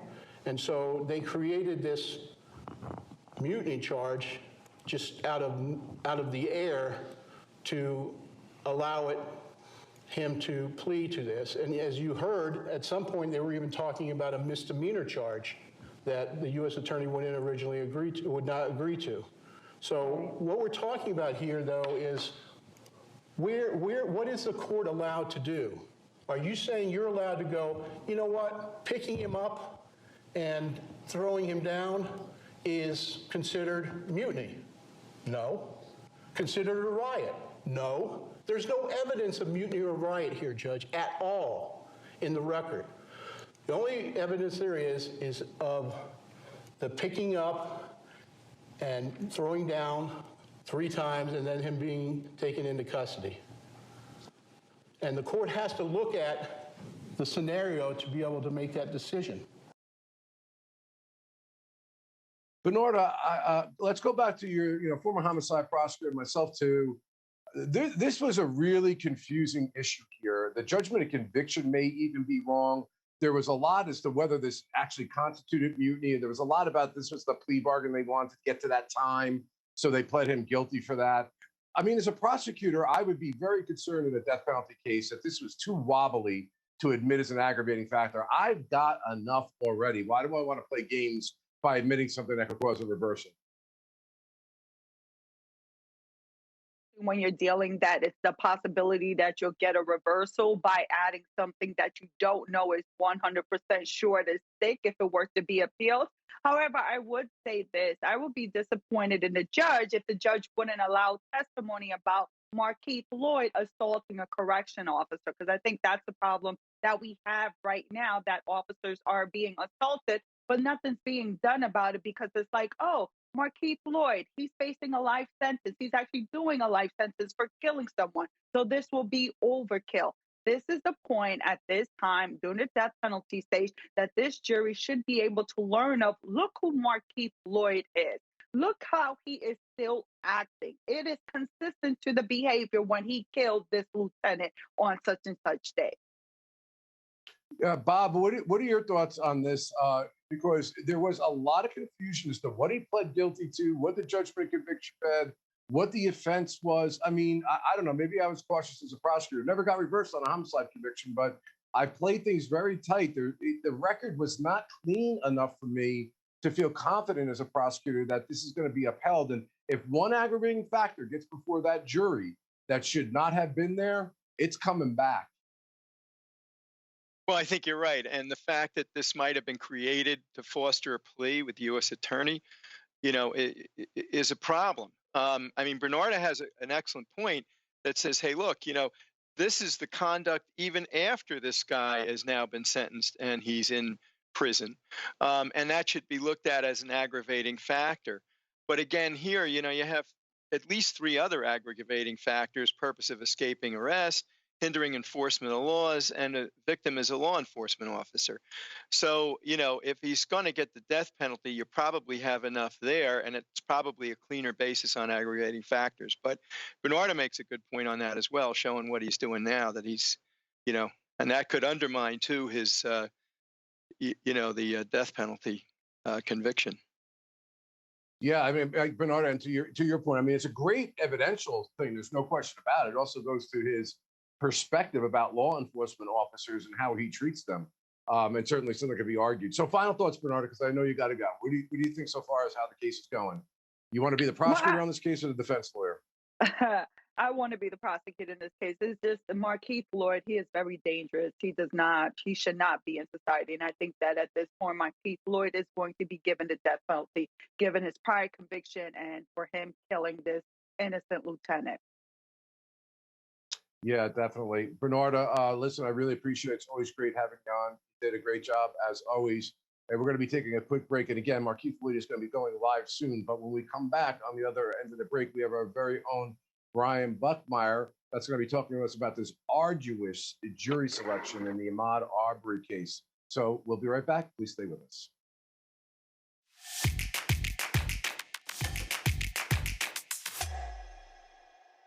I'm Brian Buckmire, and you're watching Law and Crime.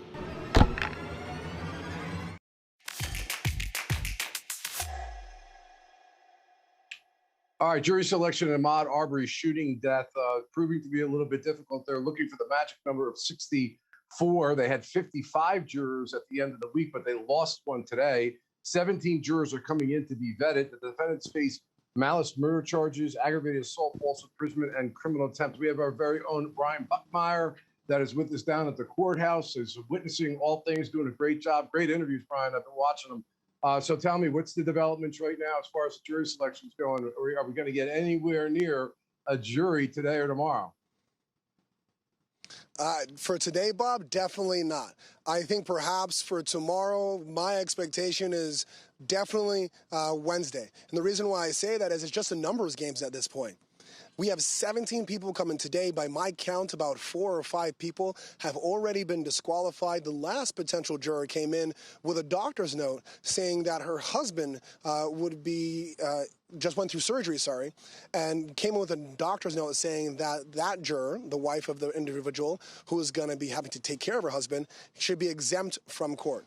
The other interesting potential juror we had that actually made it to the next possible stage, unless they get an argument from the prosecution, was an individual who had a lot of issues with the term murder.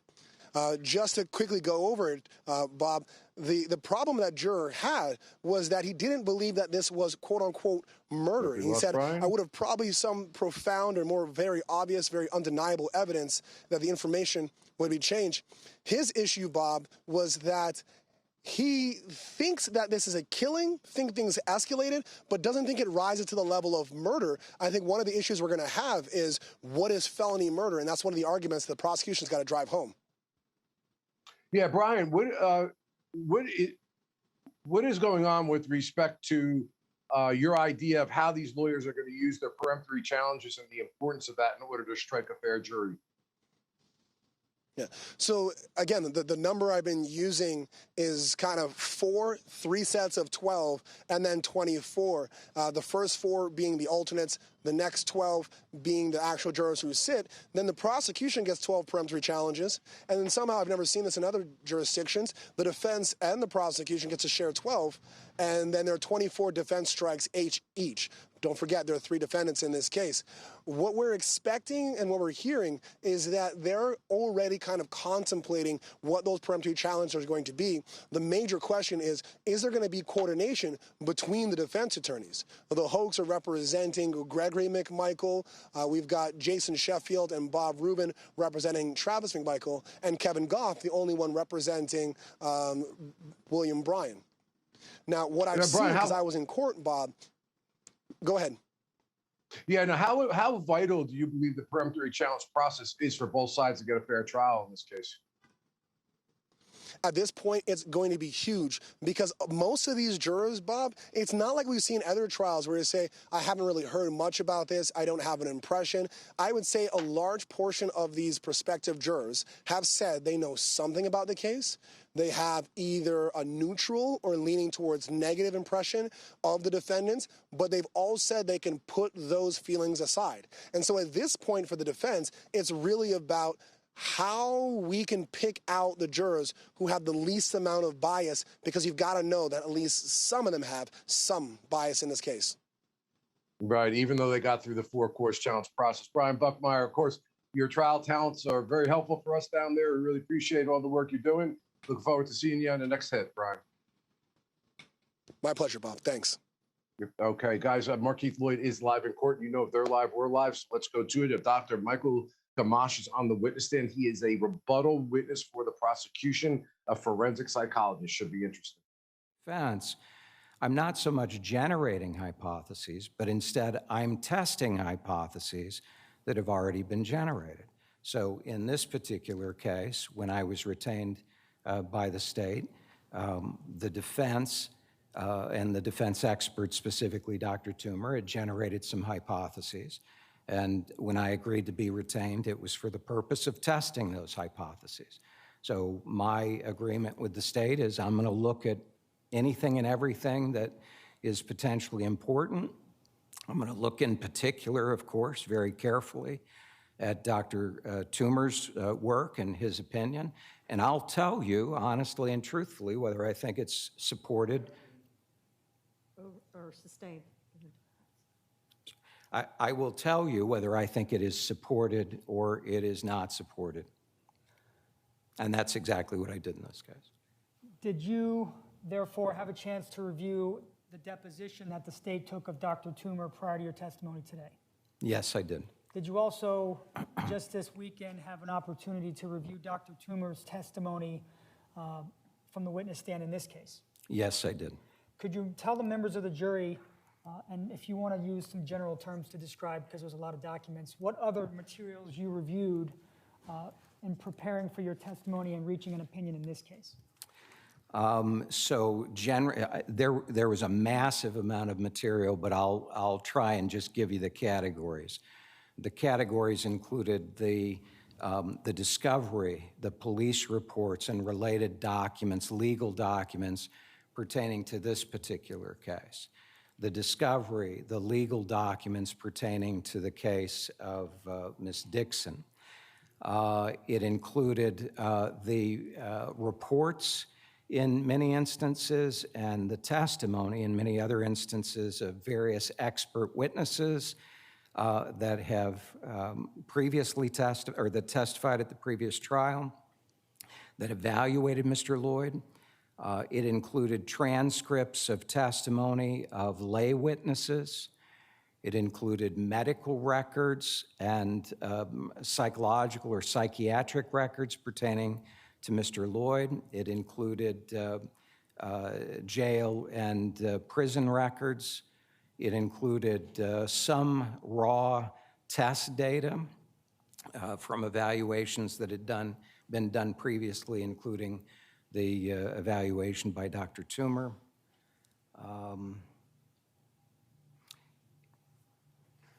I think I've covered the major areas. I may have forgotten a couple. I can look back and be more specific if necessary.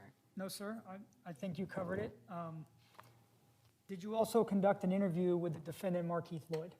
Yes, I did. And that occurred on September 10th of this year, is that right? It did. Was it video recorded? It was, the entire thing. So was you previously, well, do you know if Dr. Toomer did an interview with Mr. Lloyd? I understand that he did. Was that video recorded to your knowledge? I understand that it was not. Do you know how do you know what Dr. Toomer heard from Mr. Lloyd during his evaluation? The sources for that would be three off the top of my head. One would be that Dr. Toomer either provided directly to the state and they provided it to me, or Dr. Toomer provided it directly. I don't recall as I sit here today. notes from his, that were purported to be from his examination.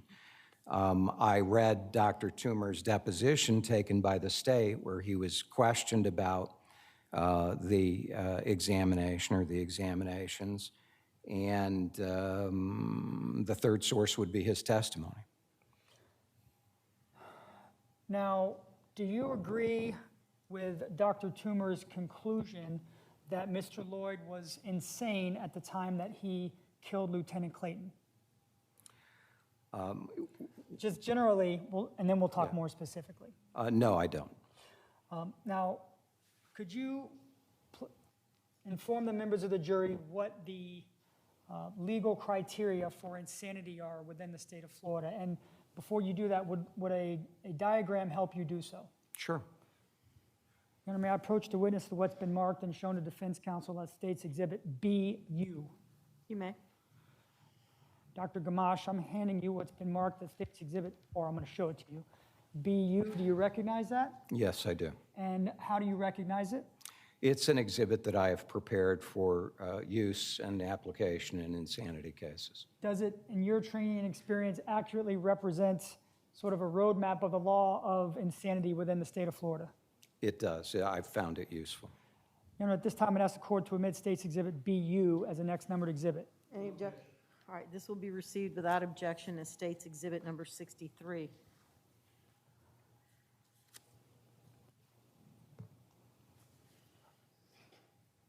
Permission to publish State's Exhibit 63, Your Honor? You may. So, Dr. Gamache, we can do this one of two ways with the court's permission. I can put this easel here and sort of turn it so that everyone can see it, and I can hand you a laser pointer, or if you'd like to step down and the court permits, you can step down and go through your explanation that way, however you'd like.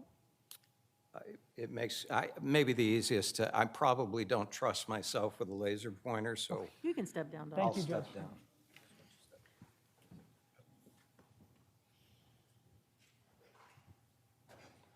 So the specific question, and I'm actually going to ask you, if you could stand on that side, that way we don't block any of the jurors. Hold on. They're going to hand you a microphone because nothing's easy in this courtroom. So the specific question I had, Dr. Gamache, was could you explain the law of insanity using your diagram to the members of the jury? So the black box with the white print at the top is the actual statutory language that comes from Florida Statute 775.027. And down below it, I've tried to lay out kind of a decision chain for how I, as a psychologist, not a lawyer, but as how I, as a forensic psychologist, apply findings from psychology to the legal criteria. And so what I often refer to, and that many other experts refer to, as the A prong for establishing a defense of insanity. Sustained. All right. So could you tell us about the first prong of insanity under the law in the state of Florida? The first prong of insanity is that it must be established that the defendant suffers from a mental infirmity, disease, or defect. And what is the second prong of the insanity defense within the state of Florida? What we refer to as the second, or the B prong, has two elements to it. The first element is, as a result, if the defendant does in fact suffer from a mental infirmity, disease, or defect, does that mental infirmity, disease, or defect, is it of a nature, is it of a magnitude such that it would affect their cognitive abilities, their thinking and their reasoning, so much so that they don't know what it is that they're doing when they commit the crime, or they can't comprehend the consequences that may come from what they're doing. Well, so they don't know what they're doing or the consequences. Is there a third aspect that is a possibility?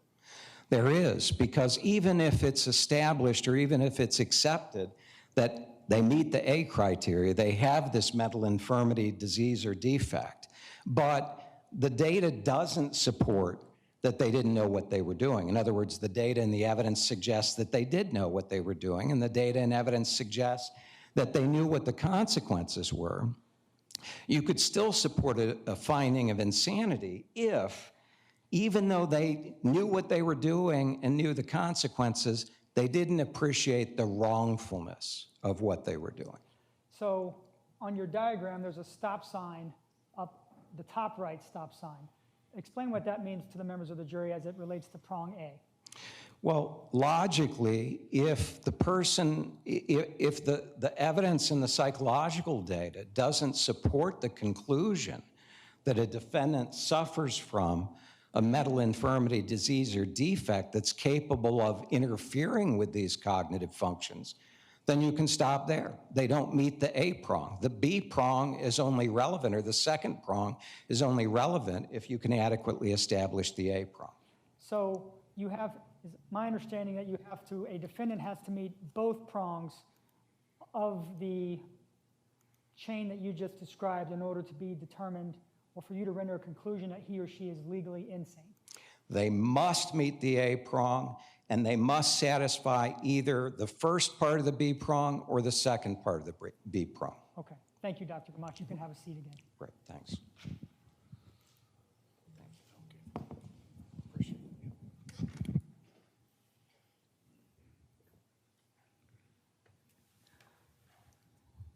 That's going to block my view of you from there.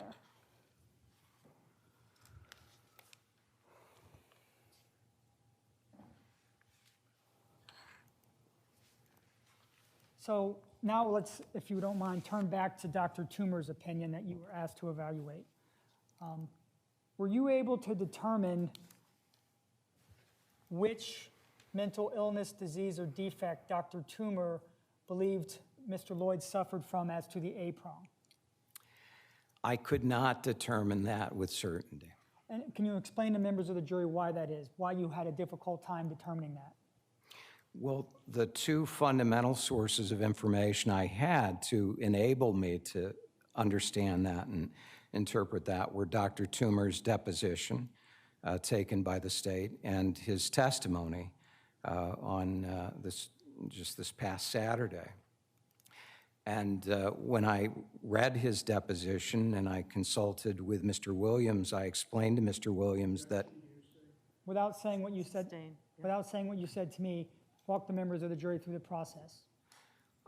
so I carefully reviewed the deposition.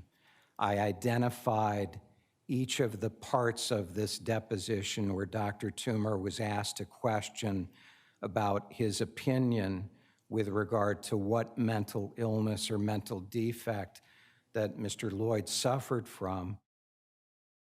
All right, Joe Richardson is a civil rights attorney that's with us, joining us at Bob Hilla.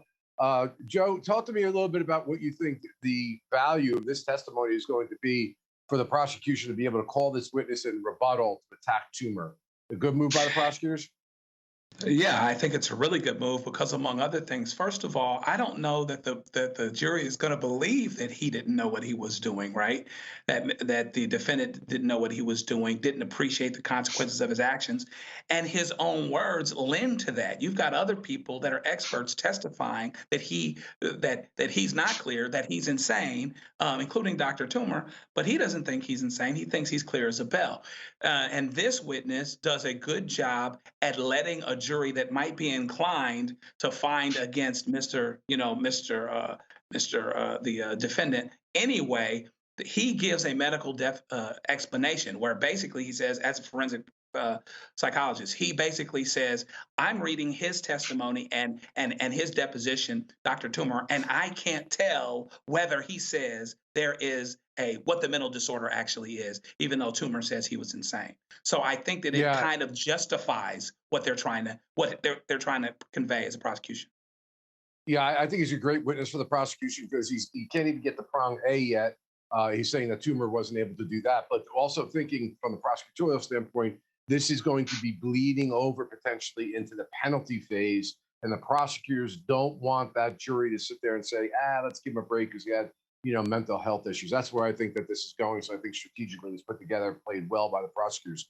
We're going to take a quick break here on the Law and Crime Network. I'll come back with more of this fascinating testimony on the other end. Please stay with us.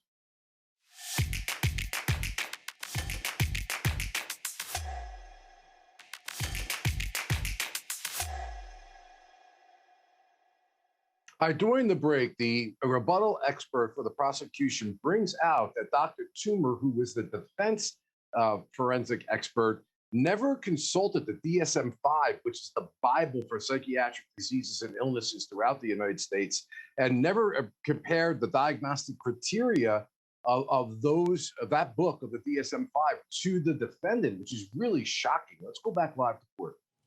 I'll just ask, why is it significant, or why is it important that the DSM-5 exist and have specific criteria that are normalized across your field? To improve the reliability and validity of making a diagnosis. So did you utilize the DSM-5 when conducting your, or when doing your work in this particular case? Yes, I did. And how did you go about doing that? How did you use it specifically in your work?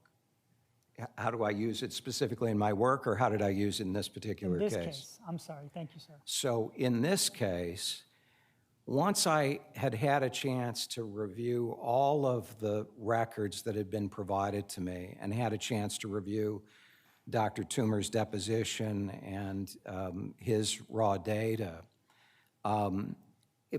in part because he had identified a number of different conditions that he said he thought existed in Mr. Lloyd at the time of the crime, I decided to take the strategy of working backwards, so to speak.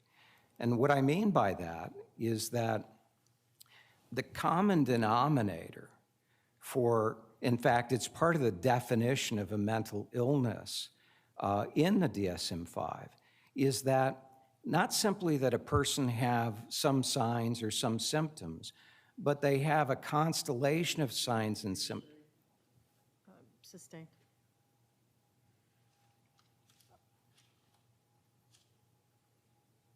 Just rephrase the question. So when you said you worked backwards, what were you looking for specifically as to the diagnoses that Dr. Toomer provided?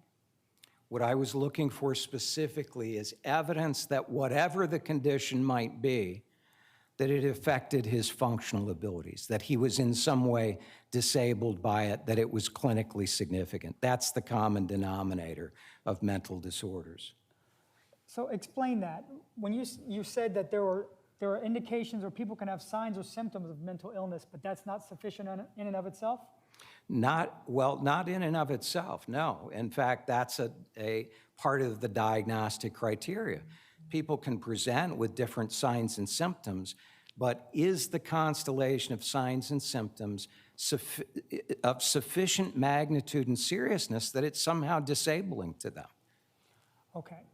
Now, did that approach, the working backwards as you described it, impact the way in which you conducted your evaluation with Mr. Lloyd?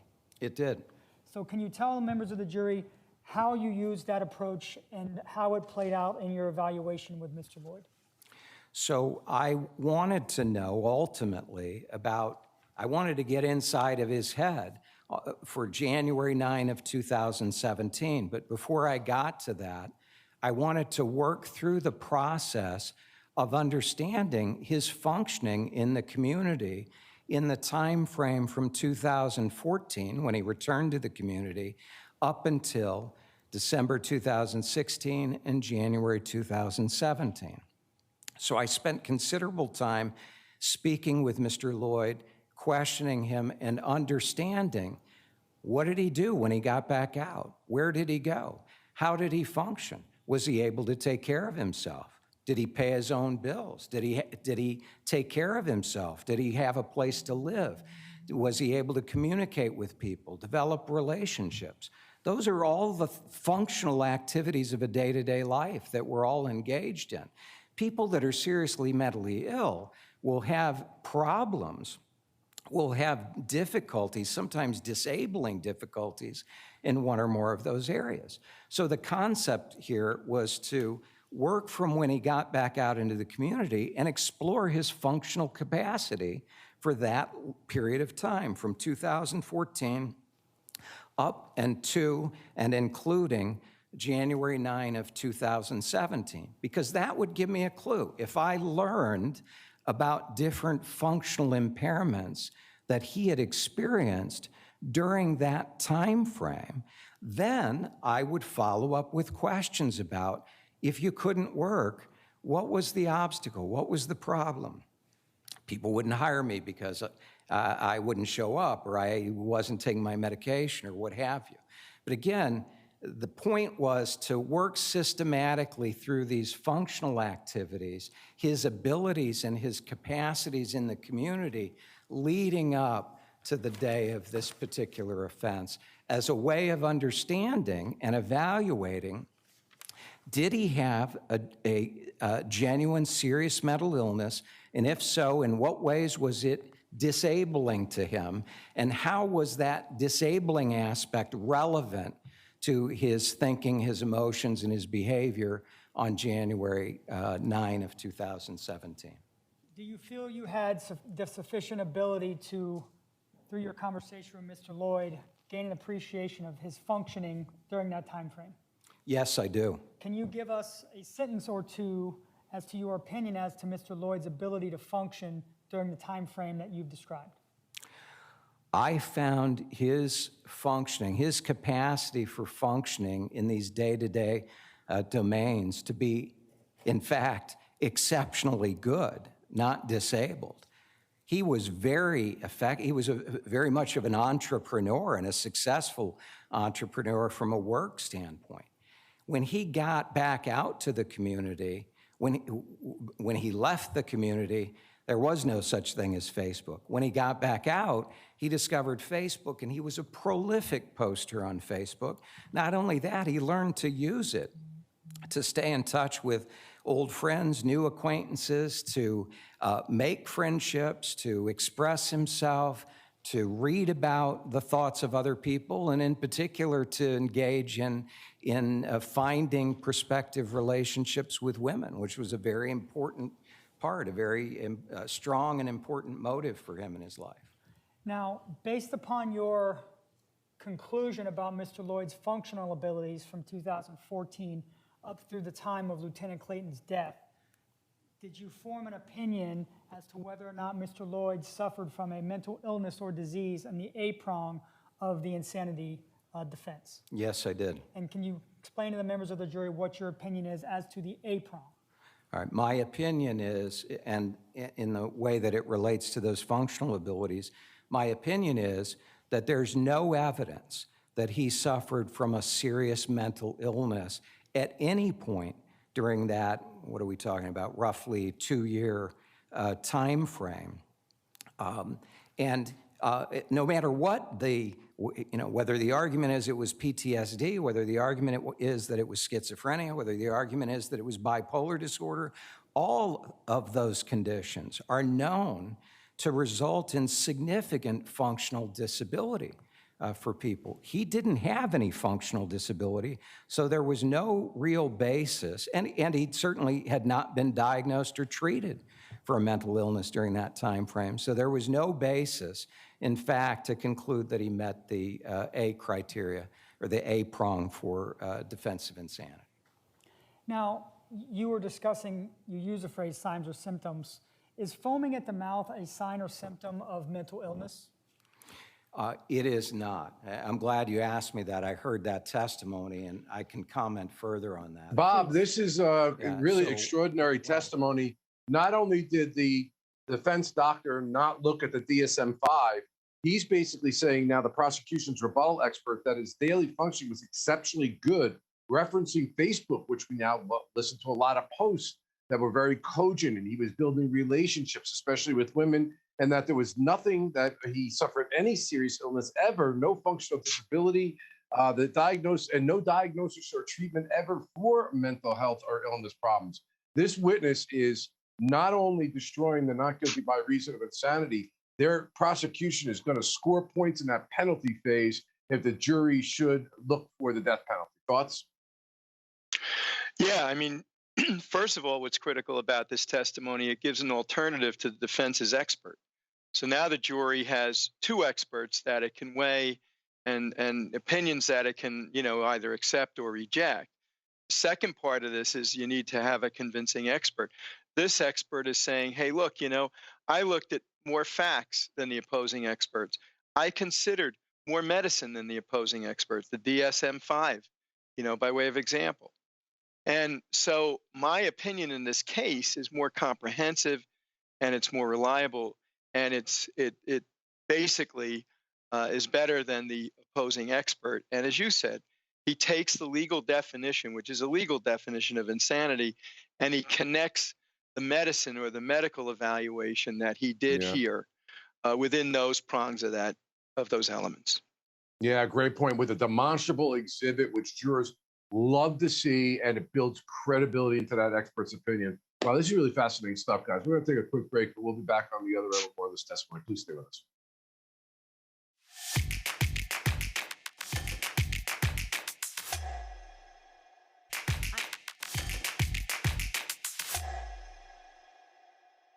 Dr. Michael Koribanics, called by the prosecution as a forensic psychologist to rebut the testimony of Dr. Toomer that was brought on by the defense.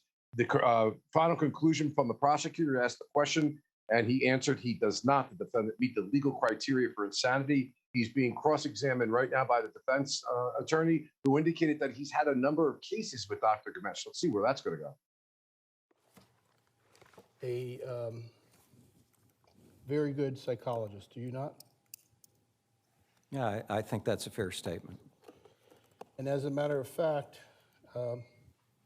in your profession, to keep work flowing freely,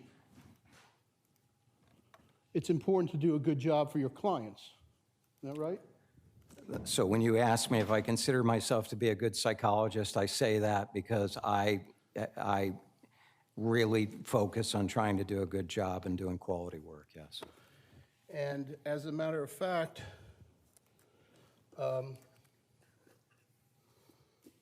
you indicated the work you do for both the state and the defense is evenly split. Isn't that true? That's correct. And wouldn't it be fair to say that in 2015, you had approximately 50 to 75 death cases that you had worked on up to that point, and you indicated it was kind of like a 50-50 process on those. Is that right? I don't recall that. As a ballpark figure, that might be right, but I don't recall that. I don't recall testifying to that. And I don't know off the top of my head. And you'd agree with me that you want to bring the best of you to the table when you are testifying for whoever you're testifying to, right? Doesn't matter who I'm testifying, who's called me to testify. I definitely want to do a good job. I want to do a quality job. As a matter of fact, you want to make sure that there's no possible conflict that's going to interfere with your ability to testify. Isn't that right? Well, I typically, when I get a new referral, will check to make sure that I don't have a conflict in the case, yes. That's a routine part of my practice.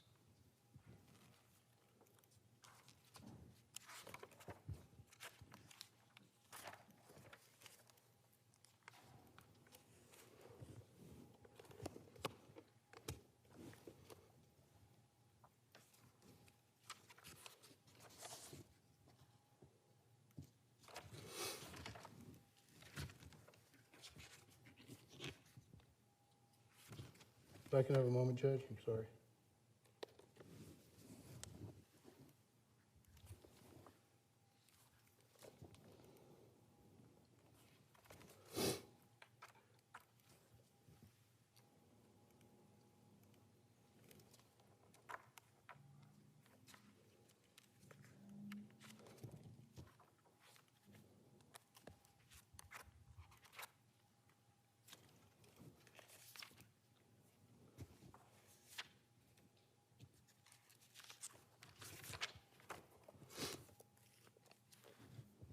And isn't it true in your career, Doctor, that you have worked for a great number of law enforcement agencies?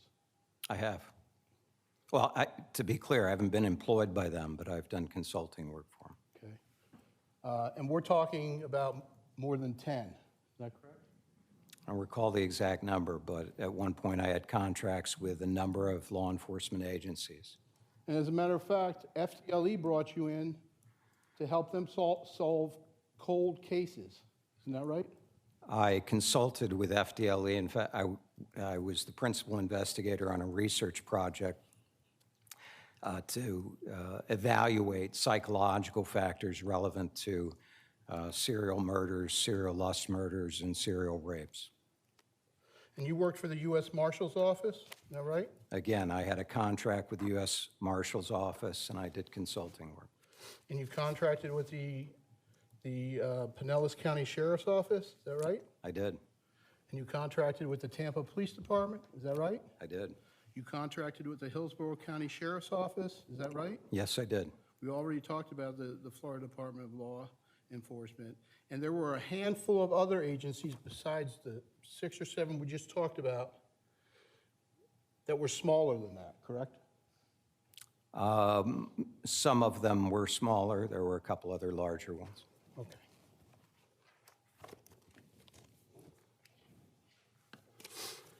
Now, I noticed when you were testifying, you indicated that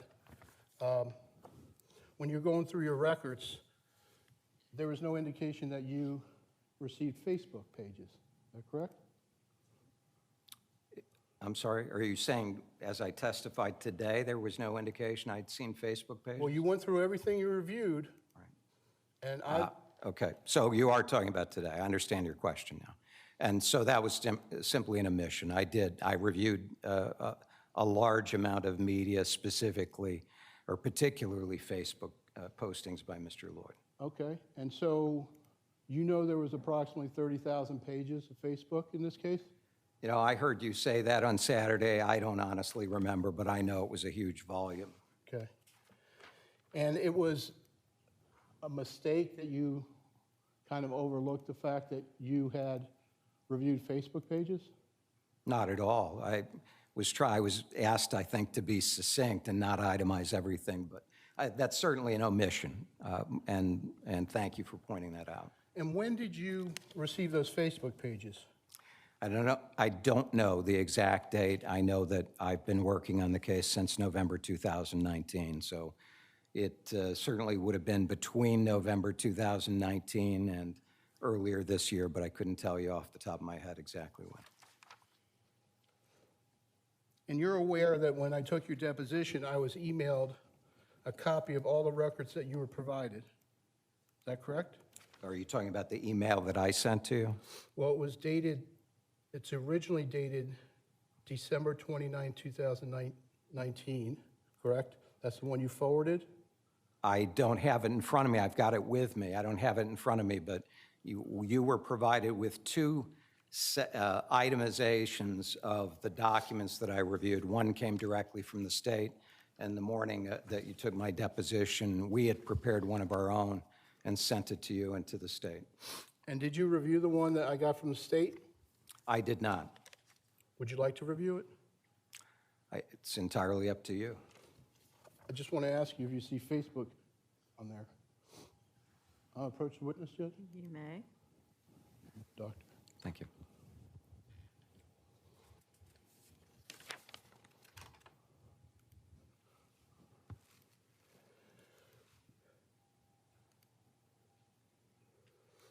No, if this is the itemized list that the state provided you, I don't see it on there, but it is on my list.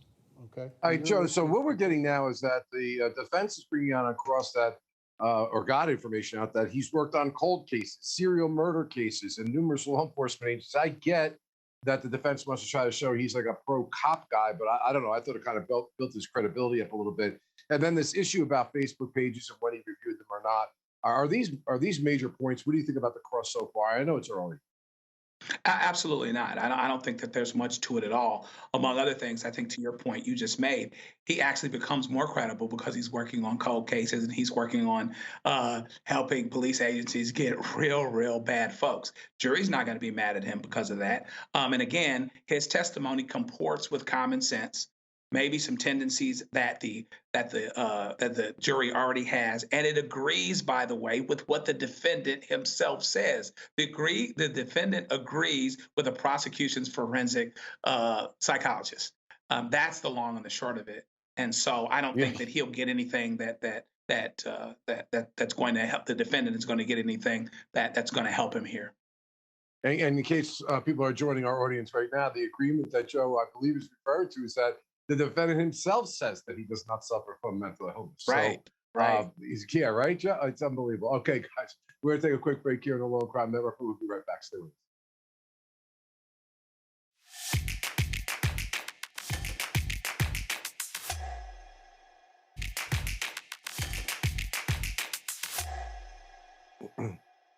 Okay, cross-examination is going on right now. I can't wait to talk to our guests about this. The doctor indicating that the Facebook posts are incredibly important. Can I please explain to the jury why the defense kind of cuts them down and now starts asking about delusional disorder and schizophrenia? So now I believe we're going to be having the expert give a lecture showing even more of how good an expert he is. That's something defense attorneys typically want to avoid. Let's go back live. How that's relevant in Mr. Lloyd's case. Okay. And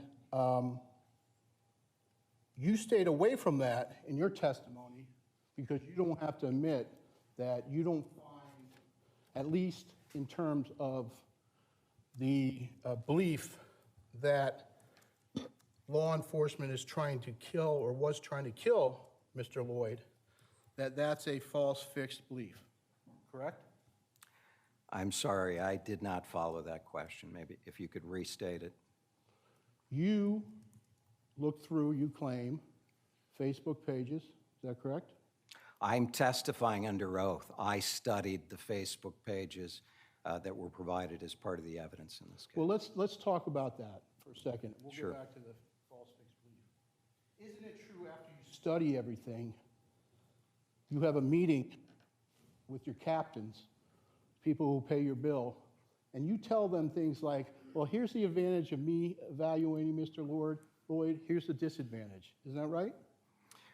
I would disagree that they're my captains. They don't directly pay my bill. The state of Florida does, but I certainly confer with them and consult with them about what my opinions, my preliminary opinions are based on review of the records and the pros and cons of conducting an examination of the defendant.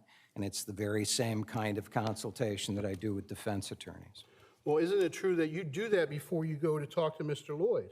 You did that before you went to talk to Mr. Lloyd? I did do that before I went to talk with Mr. And Lloyd. you explain to them what is the pros and cons of you going to evaluate Mr. Lloyd? Yes, I did. Because they make the final decision, right? That's important to understand. I don't get to decide anything specifically about what I do. It's up to the attorneys that retain me. So in other words, if you as a doctor want to do something and they say you shouldn't, does that mean you can't or you won't? Well, it doesn't happen very often, but if I suggest to an attorney, whether it's a prosecutor or a defense attorney, that I think that doing something, either doing a particular piece of research or doing a clinical interview of a defendant is important, and that in fact it's crucial to the case, and they say, well, we're not going to allow you to do that. I mean, they have the right to do that. They also have the right to limit my testimony when I appear. There have been occasions where an attorney might say, no, I don't want you to do that. And my response is, well, you know, I think that's so critical that I'm not comfortable going forward if you don't want me to do that. And in this particular case, there was a decision made that you were being hired specifically. Bob Hilla, you know, when you do murder cases, especially in particular death penalty cases, you get used to, as a prosecutor, cross-examining witnesses. And there are certain rules. So for our true crime aficionados out there, and my person who trained me always told me, look at an expert like they're a bear in a cage. You don't want to get in the cage with the bear because you're going to get torn up. So you get the bear in the cage, you lock the door, you get a 10-foot pole, you kind of look and you poke it a little bit and you run away, and then you poke it a little bit more because they're going to know the science better than you, and you don't want to increase the credibility of that expert. Here we have him lecturing and showing that he knows what these disorders are, him saying that he would not do something he thought was inappropriate if he was asked to do by a lawyer, and then all the other credibility factors that he's bringing to the table This cross-examination is not at this particular point in time the way, in my opinion, it should go. What are your thoughts? Yeah, this is an example of how you can get bogged down with an expert. If you're going to ask an expert something on cross-examination, number one, you better know the answer that you're going to get, and it's going to be the one you want. And number two, that it's going to be critical to an issue in your case. And if you're going to get an expert that's going to start to stray, then you got to, either cut it off or go to another question that's going to get you at least a finite answer, and then get out of that morass that you've gotten yourself into. Yeah, and Joe, you can't talk about and underestimate the selection of your experts and how important it is to make sure you vet them, you know what their background is, you've seen their previous testimony to make sure it doesn't contradict anything that's in your case. I mean, from what I'm looking at with this expert, he wants to tell the jury, hey, can I talk about those Facebook posts that you're making a big deal about because I think they're really important? And the defense lawyer went, whoop, no way. I mean, I get it. The defense lawyer doesn't want to be controlled, but it looked like the defense lawyer knew it wasn't going to be good. What do you think? Yeah, agreed. I mean, this guy is building up steam as he goes along, and he's being asked questions that he's hitting out home runs. He says, "Oh, thank you for pointing out that omission. Yes, thank you for bringing it up." He doesn't act sheepish like he had something to hide. "Oh, can I explain this? Can I talk about it more?" So he wants to educate the jury. The defense, to the point it was just made, the defense has got to get out of this. He didn't know the answers to the questions he was going to ask. This expert is much more credible than his is, and the jury is just reminded of it. He has got to get out of Dodge with this guy because there's nothing he can do with him. Yeah, it's nothing like being a lawyer and you're sitting there with a witness and you're like, I got to find a way to get out of this because the guy's killing me. So anyway, we're going to see what's going to happen with this. That's it for me, guys. You did a great job. I really appreciate it. Don't go anywhere because Michael Bryant's next. You'll be in great hands. I'll be back this Thursday from 12 to 3. Have a great week.